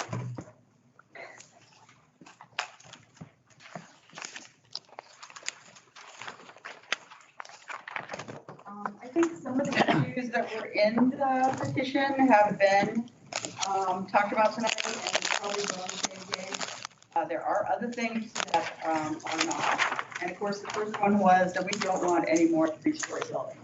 So when you all voted for us. I haven't seen it. Who hasn't seen the petition? Did you bring copies, Victoria? It's online, and I can certainly leave one here. Do that, but I can go over, I mean, the first part is kind of just history of me and Valley Junction, and then the second part is what everyone signed, and these are the merchants that you have made that decision for that do not agree with you having the new 3-story buildings. And the second one is zoning that would require developers to provide on-site parking, which that's also, I think, been tabled. And, there are still discussions to be made on that. Victoria, can I? When Debbie said to me. Sorry, just a real quick second. I believe, are we having technical difficulties again? We're good now? You're good. Okay, sorry, didn't mean to interrupt you. I just want to make sure people could hear you. I know Debbie said, that we paid for a parking lot, she did, and we did. And what happened in the 80s? When we got a parking lot, which is in the 200 block behind the buildings on both sides, all of the business owners and actually the property owners were assessed. And so we paid for 10 years on top of our property taxes for those parking lots. So that, I just wanted to make clear that that's what she said when she said we paid for the parking lots, because essentially we did. And, Were those parking lots there, or you built new parking lots? yeah, none of the parking lots were there. I mean, it was basically just parking on Fifth Street. So all the parking behind the 200 block on both sides was included in that. And I think maybe one in the 100 block too, on the west side, And one on the 300 block. and one in the 300 block too. So, I know that when, people are building the new buildings, like I talked about and stuff, we feel like we've kind of paid our dues. And we have paid for parking lots, and for you to say, oh, it's okay, they're all gonna use your parking, is not really fair. And we also believe that the historic designation needs to have expectations for codes and whatnot, which I think we're all in agreement on that. And I think part of it is there really isn't a big, there's no communication what's going on in this committee with the vendors and the, business owners. So basically what we see is that giant building in the 300 block, looks like this. And we think that, everyone is talking about it. Everyone's saying what's going on, why are they doing that? We also would like to have emphasis on stores and restaurants, retail stores. And I know Scott said lower level was going to be retail. And the building that he built next to St. Kilda's, lower level was supposed to be retail, and he rented it to group. So saying that you're going to rent it to retail doesn't mean you are. And I think that should be addressed somehow too. If you say it's going to be a restaurant and you say it's going to be a store, then you ought to be held accountable to that instead of office space. And we'd like to have financial support for long-time property owners, not only the big new developers. And we think that the goals of the master plan committee and the Welfare Valley Junction, the moratorium is the problem. We would like to see the moratorium moved so that we have more discussion on it. And because time is short, and I just want to read the merchants that signed this so you know who you're affecting, because those are the people that agreed with this. And I'll start with the Village Blacksmith, Lowell's Service, Invisible Fence, KCL Engineering, Metro Market Boutique, Flash Apparel, Longest Yard, Carolina Art Gallery, Heart of Iowa, Bing's, Lost Prince, Heavenly, Penrod Barber, Nan's Nummies, Morrissey Jewelry, the Des Moines Shoe Repair, Klusner Welding, Cindy's Boutique, Memory Lane, Artisan Gallery 218, Kunzler Studios, Let Them Eat Cake, The Parlor Company, Forever Serene Massage, Isabel Bloom, Mint LA Boutique. And as I went around, and Shelley from the Polk block signed online, so did the side garage. And of course, the theatrical shop. So there are a lot of people that have a lot of concerns, and I don't know really that the issues are being, communicated. And there's a lot of concern in Valley Junction. The online petition you can look at and all the comments, and there's over 200 signatures.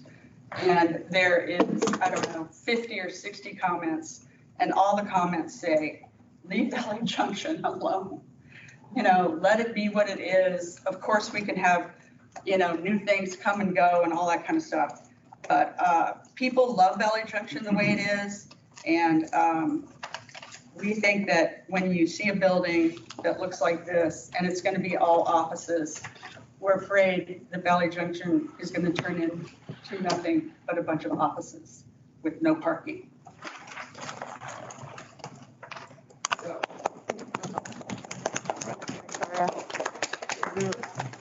Any comments? I think she's spot on. And I'd like to add too, when we're voting on something like whether we're going to have 2 stories or 3 stories, sitting right here and being one to vote, this is pretty frightening. I mean, how many people in the room actually read all those comments? Because I would just be surprised after you knew this many businesses, and you read all the comments on the online petition?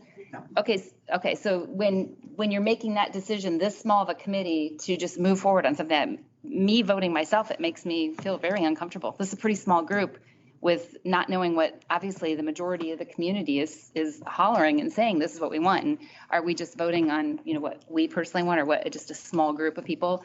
And just how the committee's put together. To me, it just makes me feel really nervous, sitting right here, making this kind of a decision, just a few of us, I think is Those terrifying. comments were only in one day. Yeah. Think of all the And I can people that don't imagine the know what's residents, I mean, going on. you have to feel the same way. Well, I feel very strange things. We also have to think about The fate of all of this is in our Yeah. hands. It's kind of And scary. how many of us are in this committee can honestly say, oh yeah, we're in a position that we can make this vote, that we really, we can be neutral and we're in a position and we're doing it for the community. I don't know. I think it's terrifying. I do have to comment. I love that TESCA has really gone to great lengths to make sure that the public knows about this. We've been promoting it as the West Des Moines Chamber. I mean, We've had meeting after meeting, community meetings. I mean, there's been endless. And I love that. I love that we're trying to involve as many people in the community as possible, as many voices, as many thoughts. And so I'm not scared about this at all personally, because I know that we have all these studies, all these hours, all these design, all the surveys that we've done. And we've got the data that shows what the people want. And that's why we've hired TESCA and put a lot of resources. Clyde has worked tirelessly. Brad, I mean, the whole team is trying so hard to get this communication to us and to make sure people know about it. So I think they've done an incredible job, and I'm not nervous at all about making this decision. But we just got through hearing from all of these businesses and all of these comments, and we were part of those surveys where they didn't want any new construction. So I'm confused, other than, the city, that they've done their portion or what they think that the residents want. But everything that I've heard. We never had a merchant meeting. Yeah. Yeah, I'm a business owner here too. Yeah, but it was all ruled by Steve. And, it was, this is what we're doing, this is gonna be great, and you're all gonna love it. Thanks for coming, goodbye. The not what or the business owners are saying. Hold on, Renee. I'd like us to suggest honoring that the chair should acknowledge before someone speaks. Otherwise, we have chaos. Yes. So we should raise our hand and allow Mo to acknowledge who should speak, so there's no chaos. Okay. And I thank you for that. And I do hear your comments, but there are also, there's a lot of feedback as well on the other side of that coin as well too. And just because they didn't comment on the petition doesn't mean that they aren't in favor of it as well. Yeah, I wasn't referring to just the petition by far. I mean, I've been to a lot of meetings. I wasn't referring to just. And also too, I think, Councilman brings up a good point. We've had lots of meetings, everyone shows up tonight when they think the sky is falling, but where has everyone been during this whole process when we've been in this office or in this room kind of putting this together? And we've been communicating with everyone about this process as well too. So we do have a line forming. So if you do want to speak, I will request we have that you stand up and one get comment mic'd. online too. Okay, let's go ahead and address the people that are standing here in the room too before we get onto the online one. So go ahead first, please, Tim. Hello, Tim Brattle, property owner at 135th Street. Would the design committee provide a refresher on what the moratorium was intended to do initially to? Yes, absolutely. Please do. Clyde, would you like to take that? or- I will take a shot at it. I may not get everything perfectly correct. But the intent was to put a moratorium on new development and major renovation of buildings within primarily the 5th Street area until we got design guidelines that would regulate how somebody could either build or renovate a building. So the consultant has provided significant depth of analysis of the historic district. There's certainly a lot of understanding in the report as to how to be mindful of the historic district moving forward, and those guidelines are in there. And we've discussed the heights of buildings. And so I'm curious, is there additional information that we need to come to make a decision as to not extending the moratorium or extending the moratorium? Yes. So, great question, great comment, right? All right, so our assignment actually is historic West Des Moines, which is a bigger area. Basically, it goes up to Grand, and it's this whole neighborhood and everything else, right? So that's where some of these additional areas come in, that the railroad corridor, the transitional area. An option might be, given the deadline that we've got, is maybe we just look at the guidelines for the mixed use area, which is your historic business district, and we hold off on the guidelines for the other pieces until we have more time to work on transitional areas and the railroad area and that kind of thing. So I just want to throw out that idea. You guys proceed how you'd like, but it's a great point. Thank you. And the intent behind my question is, at 135th Street, the siding is failing in between buildings. There's water leaks. We're coming up to spring here soon, and every spring, fall, there's water leaks, and I'm providing a bad experience to my tenants. And their customers are having a bad experience. And if I allow this to go much further, I'm gonna be in a much worse position, and we'll have to take greater measures to remedy the condition of the building. And so I've been waiting for almost a year now, put the plans on hold, go to the design firm, you design what you think would be respectful and mindful of Historic Valley Junction. And also, you know, I want to be a part of this community for a long time. I want to do the right thing.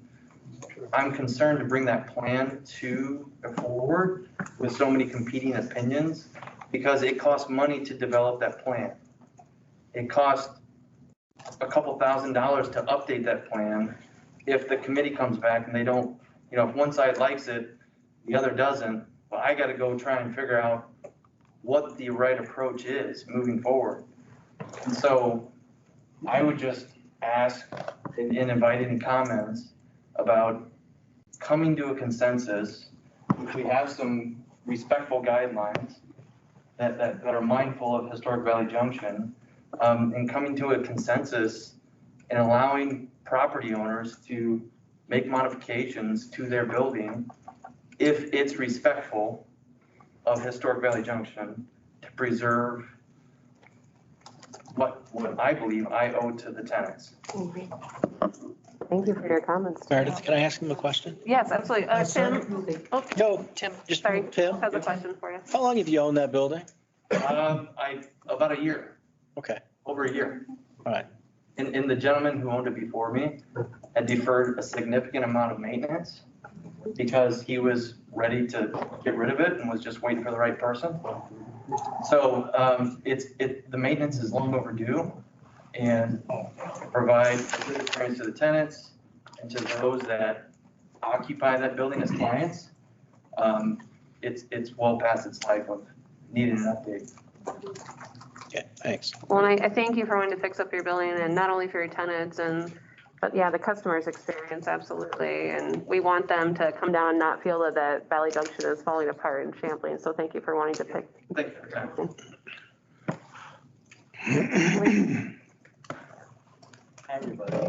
I'm Blaine Horman. I'm at 606th Street. I have spoken a few times, and many of you know how I feel about the moratorium and its extensions, and how I've never quite been in favor of them. I think they're very bad for business.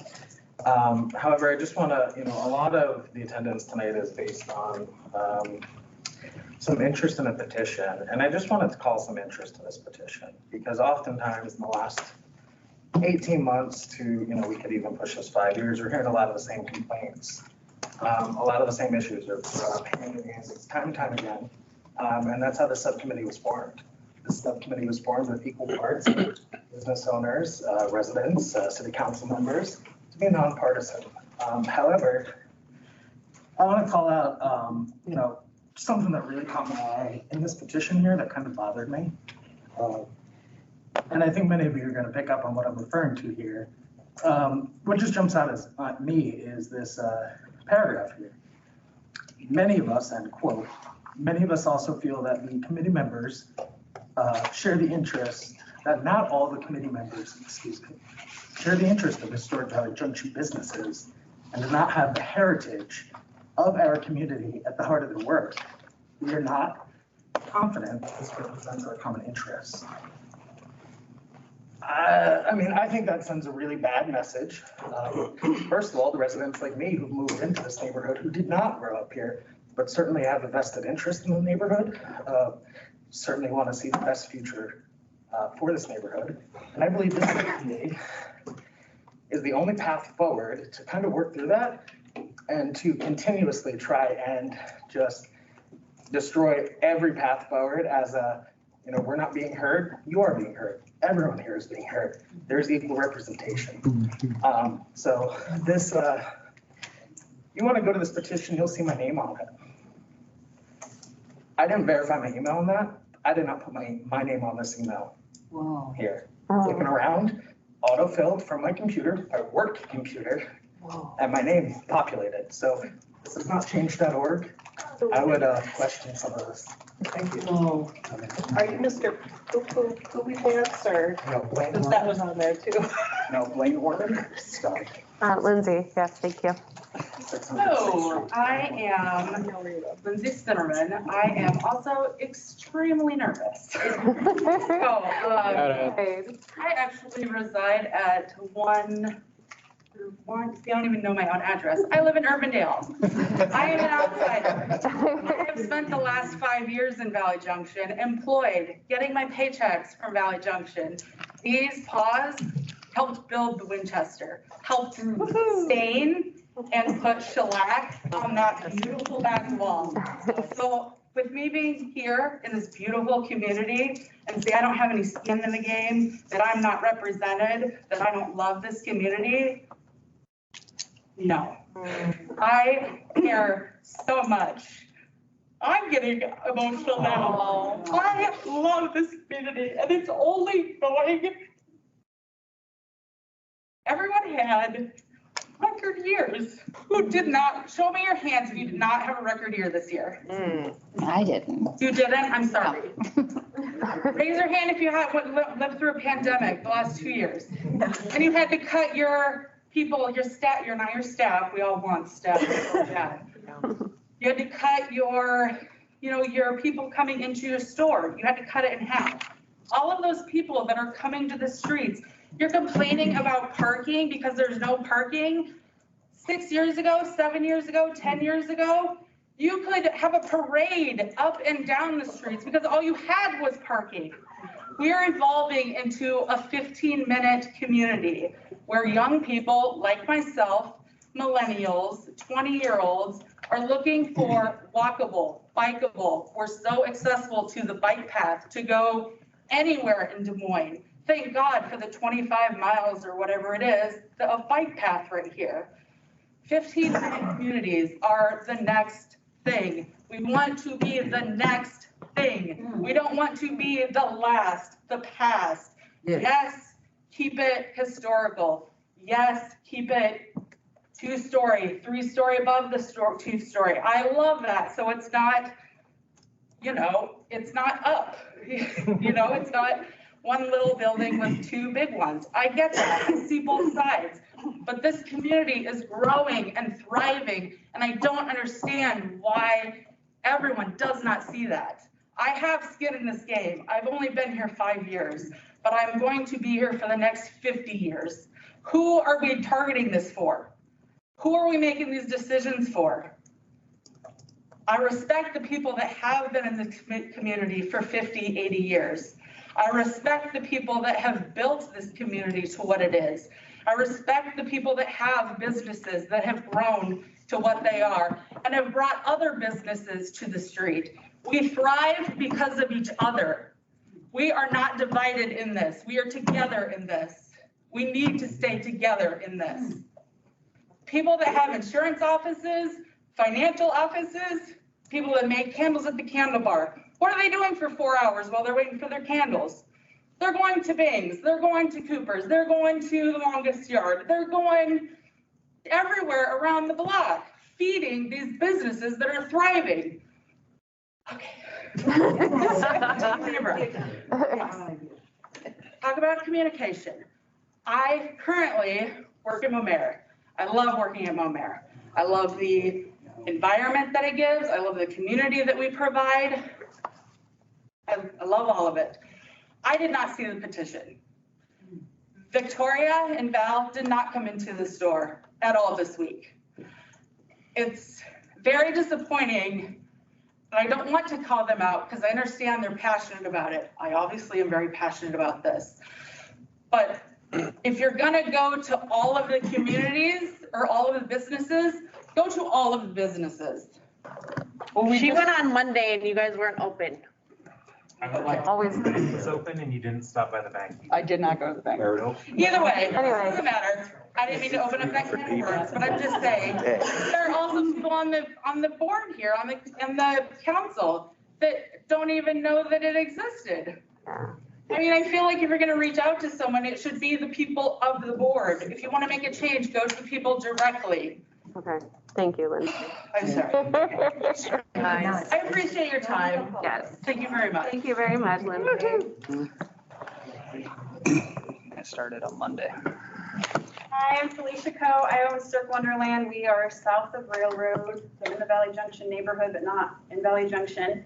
And I just want to urge this board, this committee, to really take in the work that was done by this committee and by the consultants into a factor and not necessarily the loudest voices that we're hearing today. Someone else brought it up earlier that there's a very clear demographic in this room right now. There's a clear age demographic. It's not representative of the entire community. You have a lot of people that are not here right now because they cannot spend 5 hours of their night at this meeting because they are at home with their kids. You're missing a huge part of the voices in this. Making a decision off of this one night would not be an accurate decision versus the surveys that were done and all this very intentional research that has been done for months. The communication has been wonderful. Meredith is one of the most communicative people I've ever met. I aspire to be as good as she is with emails and news blasts and social media. It's all over there. It's been very informative and I appreciate it the whole way. In regard to the petition, there's a reason that these sort of online petitions are not allowed to be brought up in committee meetings. I don't see our councilman here. I was gonna ask him to speak to that, but they're not allowed to be brought up because they have no basis to them. And I'm just gonna read some of the names of the people that are on this current thing right now to verify that. We have President George Washington, Indiana Jones, James Bond, President Donald J. Dump, Poop, Flying Spaghetti Monster, Santa Claus, Kim Kardashian Real, Iowa, Buttonson Butters 1, Buttonson Butters 2. This is not an accurate description of our community. This isn't the way to go about it. This isn't how we make decisions. We've done the work, we've done the communications, we've done the surveys, and I urge you to really focus on that and the work that you've done to reach out to the community when you make your decisions. Felicia. Yes. Trimble, newly elected mayor of West Des Moines.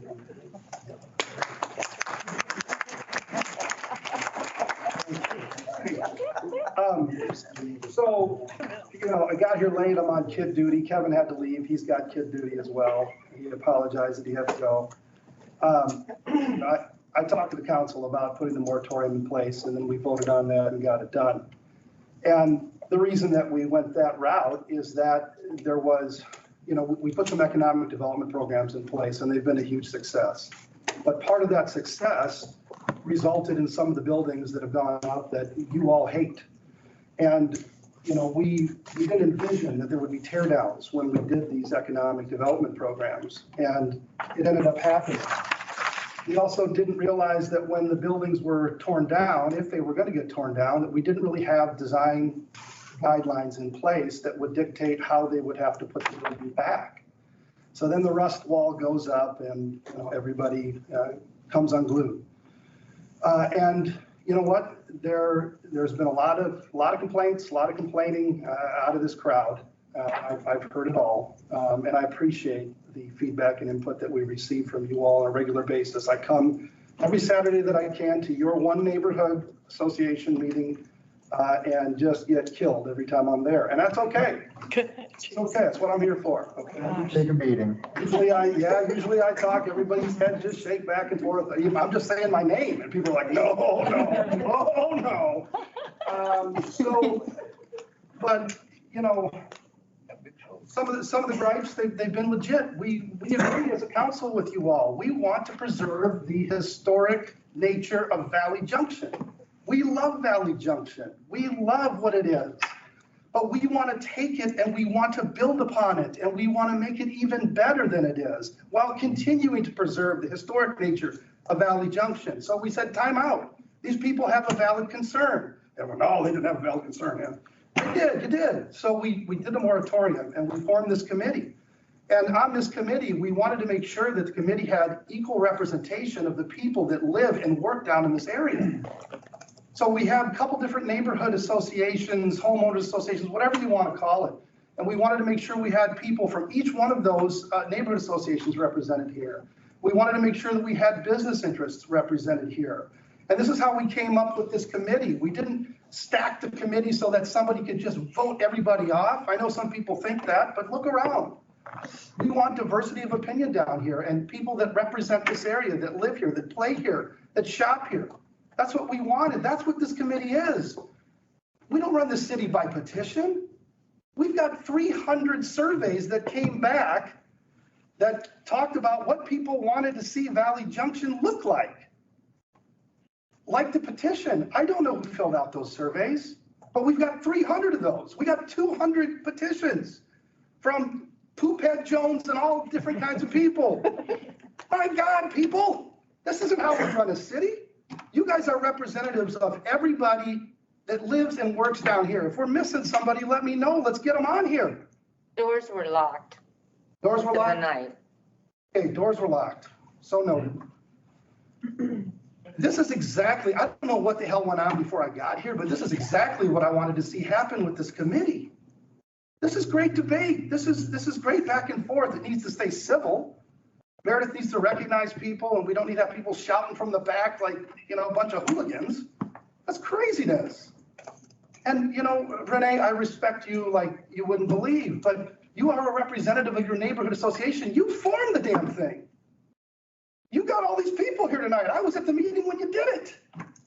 Okay, so, you know, do we want to take more time and have, you know, Vicky's group go get everybody to march in here and yell and scream at anybody and bully everybody? No. We don't do that. That's not how we do We don't operate like that. no. But we respect each and every one of you, the council in here. We want to hear what you all have to say. We want to have you guys have respectful debate back and forth. Have some arguments. And then come to a consensus at the end of the day of what you want Valley Junction to look like. And we as a council are giving you that power to be able to say what you want to see Valley Junction be in the future. So is it, you know, put preservation first and if you can't preserve, then you can tear down, but only if the building's not historic and you come up with a definition of historic that you can all agree to and 3-story versus 2-story and this much brick or this much stone? Yes, all of that. And then after we're done here, and you guys all determine by consensus, and not everybody is going to be slapping each other on the back and going out for drinks after these meetings. Not everybody's going to get everything they want. Renee says that every meeting, and she's right. But we're going to be proud of what you guys put forward, and then we're going to have a list of things of what people can do when they go to develop or rehab, and if they check the boxes, they're good to go. They can do what they want to do. They can make the building black and white or yellow if you guys approve that color. And if they don't, it doesn't happen. And I'm excited about the work that you guys are doing. And my God, you guys have put in a ton of time sitting here, giving up your night. It's like, it's been 8:05 now for the last 30 minutes. My son's probably picked up from basketball. But I'm proud of the work you're doing. I'm not proud of some of the incivility or, I don't know, people treating each other poorly and yelling and screaming at each other. And we're all part of the same community. We all love this area. I'm not even from, I'm from Milwaukee, Wisconsin. I came here to go to Drake in 1990. Heard this place up and down. Now I love it. And I would challenge anybody if there was a love meter to see who loved this area and this city more than I do. But I want everyone to work, get along, have the debate, respectful discussion, come up with what you want Valley Junction to look like. Put it forward to the council. We're going to move forward and we're going to make the best Valley Junction that we can. And as many of you know, we're going to be working on housing next, trying to help to rehab some of the housing stock. We've been working really hard on that public-private partnership. We are so excited about that. That's the next step down here. But we need to get this work going and we need to move forward. So thanks for all the time that you guys put forward. I'm sorry I'm talking so long.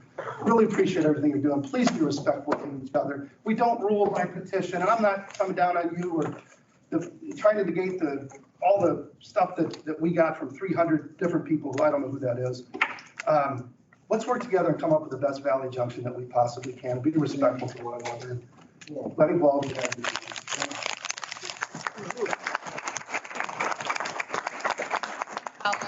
I did not have anything to do with the petition or inviting everyone, and I'm not in charge of the meeting, so just to clear that up. Duly noted, Renee. Thank you.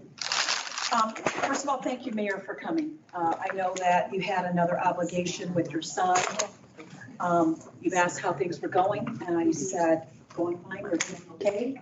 But you decided to turn around and come back into here. So I thank you for that. Absolutely. Thanks for all the time you put in. I also, too, have been at almost every meeting.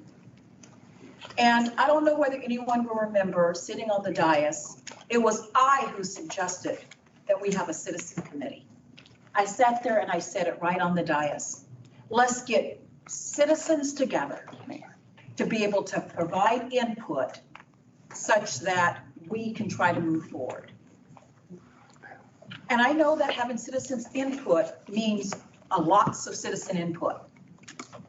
And I know that we all have not agreed, but I'm going to read a quote here. And I have been fairly quiet for the last 2 or 3 meetings. People said you don't have a vote. But you know what? I'm going to speak tonight. My heart and my thoughts and my feelings.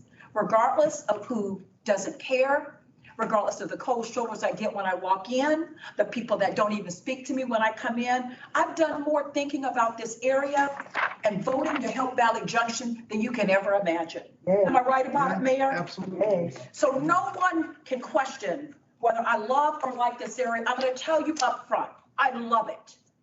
And I'm going to tell you up front, every single time my mom comes from Chicago, the only place that she wants to shop is in Valley Junction.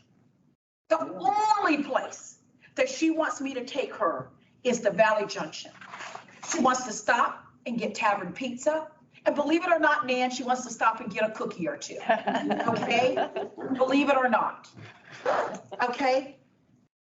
And so when I tell you that I love this area, I'm speaking from the heart. But I also know that we all have different opinions. But I want to read this quote before I give you a story that touches my heart about this has meaning on more than just a group of individuals. It says, when you have a conflict, that means there are truths that have to be addressed on each side of the conflict. And when you have a conflict, then it is an educational process to try to resolve the conflict. And to resolve that, you have to get people on both sides of the conflict involved in the dialogue. Positively, treating people with respect. Understanding that we all have different views, but it doesn't make us a monster. It doesn't make us hate you. It doesn't make us hate the area. We may have a different view in the way you look at it, but it doesn't make us any less disingenuous about the city that I serve. I serve the whole city, member at large. But I may have a different view, but it doesn't make it any less meaningful because you have something different or you have something different. But I do want to say this. 3 weeks ago, I met with someone that has a business in this area that just wanted to sit and say, I need to improve my property. And I want to do something beautiful with my property. But I can't do anything until after this moratorium because I want to respect the process. But I've been waiting now for 8 or 9 months. And I sat there with this person who, by the way, has a right to do the kinds of things that they want to do with their business, but is being stalled because of a process that we now, some of us, want to protract another 8 or 9 months. So when you decide that that's what you want to do, I want you also to put on another foot and put on another shoe and recognize there are property owners that have rights too. There are property owners that want to do things and not be held up because it's going to cost them later. Someone said the sky isn't falling. Maybe that was you or others. You're right, the sky isn't falling. Guess what? The sun is shining because we are trying to work collectively on what's best for this area while we might disagree. And so for the record, for the first time that I've said it, I love this area. I love going to this area. I love shopping in this area. I've spent tons of money in this area. I bought all of my Christmas gifts in this area. I want what's best in this area, but it doesn't mean that we all have to agree. And we need to all decide that we're going to wear one shoe and another shoe on the other side and look at things from not just our vantage point, but for the whole. And that's what I employ and ask that each of us do. Thank you.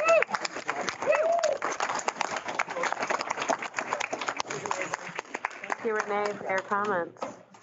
Are there any other comments this evening? Anything online? Debbie has her hand up. She had a comment.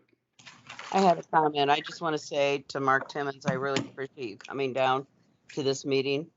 The buck stops with you, as they say, and I appreciate very much your comments. Renee, you iterated something that I said at the December meeting, and I absolutely agree with one shoe and the other. I can only speak for myself, but I want people to realize that it is very important to recognize that all the people in this room are passionate about the same thing. The commonality is what we have to look at. All of these people came tonight because they wanted to make sure that their voices were heard. We always must go out of our way to make sure that stakeholders feel that their voices are being heard. I learned this from the Phoenix situation. Mike and Aaron and all of the people that you've enlisted are fabulous. I totally supported you being the people that would lead us on this charge. But when people think that they haven't gotten the message, no matter how many times we send it out, and I've lived this for like 50 years in my own business. If we send it, that doesn't mean they got it, which is why we have to go out aboard far above to make sure that everyone has a chance to express their feelings and opinions. And that's why I really appreciate the people that came tonight to be able to make sure that their voices were heard. Please, can we look toward what we share? Can we look toward what we believe in together? Can we think about, I think we all want to honor the past and cherish the present and move toward the future. And that is just what I want to clarify. All right. We need to come together for that purpose. Thank you. Yes, thank you, Debbie. I think everyone has kind of hit that nail on the head. So hopefully we can come together and finalize the rest of this plan. And the master plan update committee doesn't stop with just the guidelines too. So we do have more work ahead of us, and we look forward to having all of your involvement in that and all of your involvement as well in that too. So thank you very much. Yes, Vicki. I'd like to make a motion. Yes, I move that the moratorium expires on the date it is, March 1st, and not be extended any further. Are you saying that as a recommendation from this committee? Make a motion. Yep, to Make a make a motion. motion, and then that will go to council then? Yes. Okay. Is that before us? Is She's that saying, properly? are you saying extend or keep it? Not to extend, but is that properly before the committee to even decide? I think it's said at this point that we're gonna hit that deadline. I think you all are gonna hit that. Yeah. That's what we're. That's not anything that needs motion.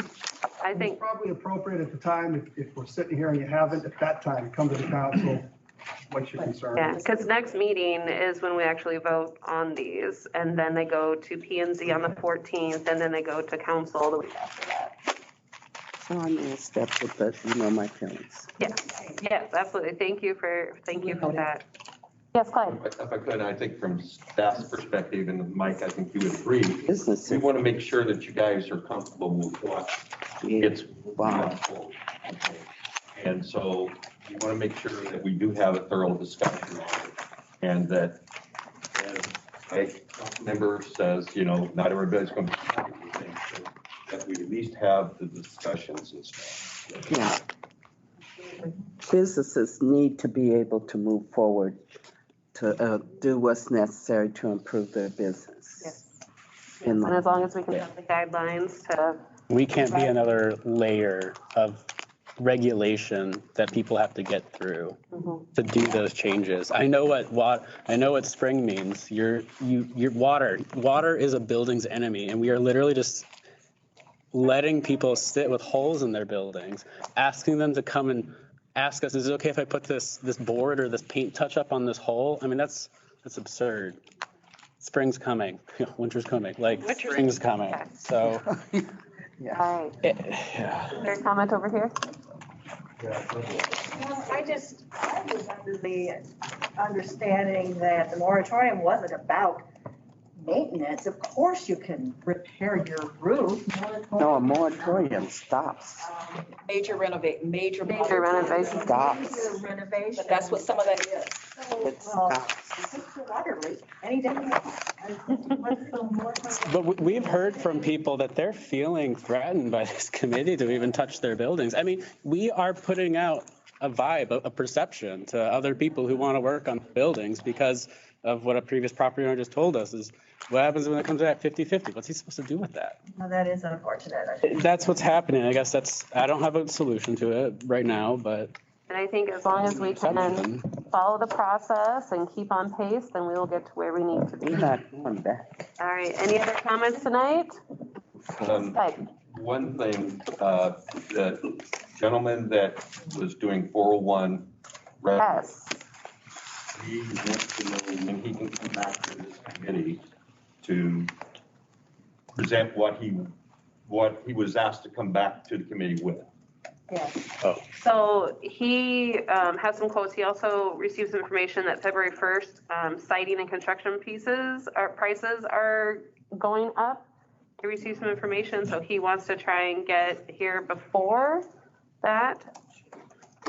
I would tell you though, based on the guidelines that we're proposing, he would not be able to do on siding. Yeah, and so, if it's we can't put him in before the first, unfortunately, do we bring him back for the second, and after we vote on the guidelines, he can present his designs, or? Yes, Ralph. Individuals own the building. Oh, go ahead. I'm sorry, Steph, I couldn't hear you. Go ahead, Steph. Can't we just suggest to him, because really the siding materials, that he should follow the design, the proposed guidelines so that he can move ahead with that? I mean, as far as just buying the siding, because I don't know why we would recommend something alternate to what was suggested. Let him know the vinyl isn't probably it's not gonna pass the mustard. Yeah. I don't know why we would not make that recommendation when it's so close. I could see if it was started. I just want to make sure I get concurrence from the committee to give him that message. Ralph, you have a comment? Well, yeah, just to be transparent, siding prices and certain material costs are actually going down, That's not true. not going up. Not true. I buy materials every day and that's. Okay, well, lumber prices have gone down 33% in the last 60 days. Okay. National Association of Home. But I was going to say, but I said there's also, he has emotional attachment. He has desire to do that. They did their due diligence when they bought the building a year ago. And what we're trying to do is something to enhance the value of their property. And so I think we just need to ask for their patience. He didn't buy the building a year ago. He bought it just last month, right? Yeah, for a month. I'm sorry. So he knew. That's okay. So this has been going on. He would have been aware of this, right? Yeah, but he just bought it, he just closed, and so he wasn't aware of it. I mean, we can either refer him to, these are the design guidelines that are being voted on, and this is kind of what we're adhering to, or we can wait until we have the design guidelines at the meeting. Well, I think the gentleman back there made a good point. You know, that idea that we are in the midst of a moratorium, and a moratorium should be a moratorium at this point because things changed tonight based on what our committee came up with, you know, in terms of some of the criteria, and it could change again. So if I can give just kind of an update, because I talked to Mark Gremmler is his name. I talked to him this morning. We did get Main Street Iowa to come out, do a design rendering, because I think that was what this group wanted to see. He showed pictures of the damage to his building and a picture of a sample of the siding, but it wasn't really a visual representation of what it would look like. So Main Street Iowa has done that. They actually did, I think, 5 different renderings of different colors, different combinations. He did express to me that the building literally next door to him does have vinyl siding. I'm not here to argue one way or another. He did point that out. But when I talked to him this morning, he talked about the material prices going up right now, and it's up to everybody here what you want to do. He said he needs to decide on a color. Right now, he's not even thinking material, but he needs to decide how much he wants to spend and pick a siding. And he said his supplier, and he still, I don't think has settled on vinyl versus something else. But he's like, he said his supplier said, you know, if you pick one, I'll let you return it, but I'm not going to let you pick 2 and then return both of them. So what he communicated to me is he would like a decision by next Monday on just the color and whether he or not he can do white. So I'm not advocating, I'm just relaying his information. Okay. Do white. Is this something that maybe, can we email out the colors and then the committee can voice their opinion He on? literally wants to know, can he do white or not? That's what he's asking. I think it's hard to make that decision without the renderings in front of us. That's the only thing. I mean, does it fall within the guidelines? I believe white does. I don't have any apprehension behind it. I'm looking right here, page 2A42. That's a white building. Yeah. And it rated 4 out of 5. Like, what else is there to talk about? Yeah. Are you guys gonna come and talk to me what I can do with my house? What color roof I can put on mine? And is there a motion to support this? At least we can give him a color. We have a comment from Julie. Julie, go ahead.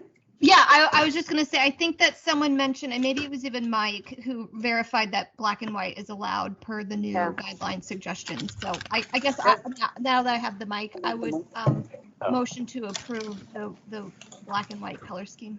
Is there a second? Second. Second by Mitchell. All in favor, aye? Aye. Any opposed? Any abstentions? Can we have the motion again? Sorry, we were. Can you repeat that? The Julie made a motion to approve the black and white for 401. Okay. And it was seconded by Mitchell. So do we need to do that vote again? All in favor, aye? Aye. Aye. Any opposed? Opposed. Ralph is opposed. Any abstentions? I'm abstaining. All right, we have 2 abstentions. We have Who's abstaining? Scott and Mark are abstaining.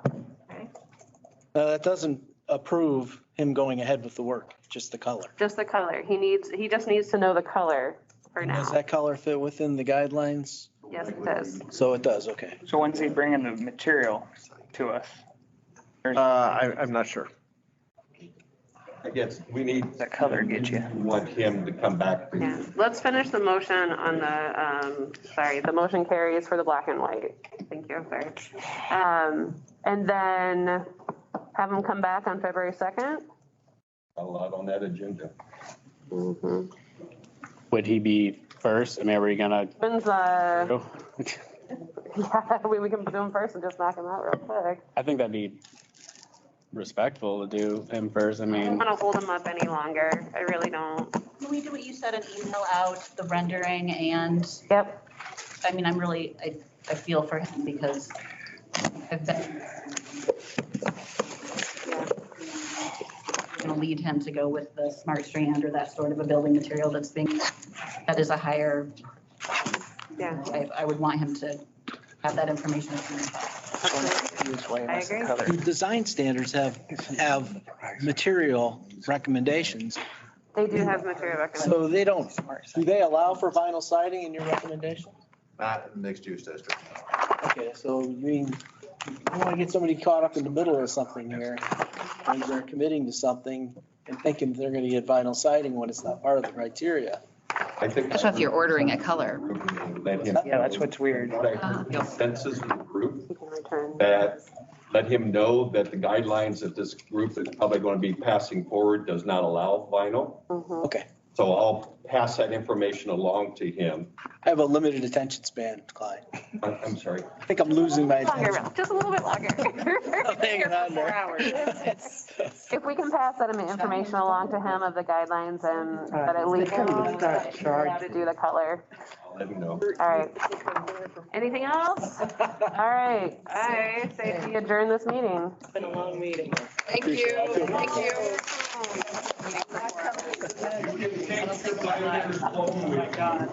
Don't forget them next week. Okay. Hey, what? I don't want to take one. If you don't want to take them, leave them, then we'll have them here next. We'll see if I show up. Okay. Absolutely. I didn't look at this around. Ay, ay, ay. Wedding. Just got I won't be there. I'm wedding on February 2nd. No, I think what they're doing is they're taking.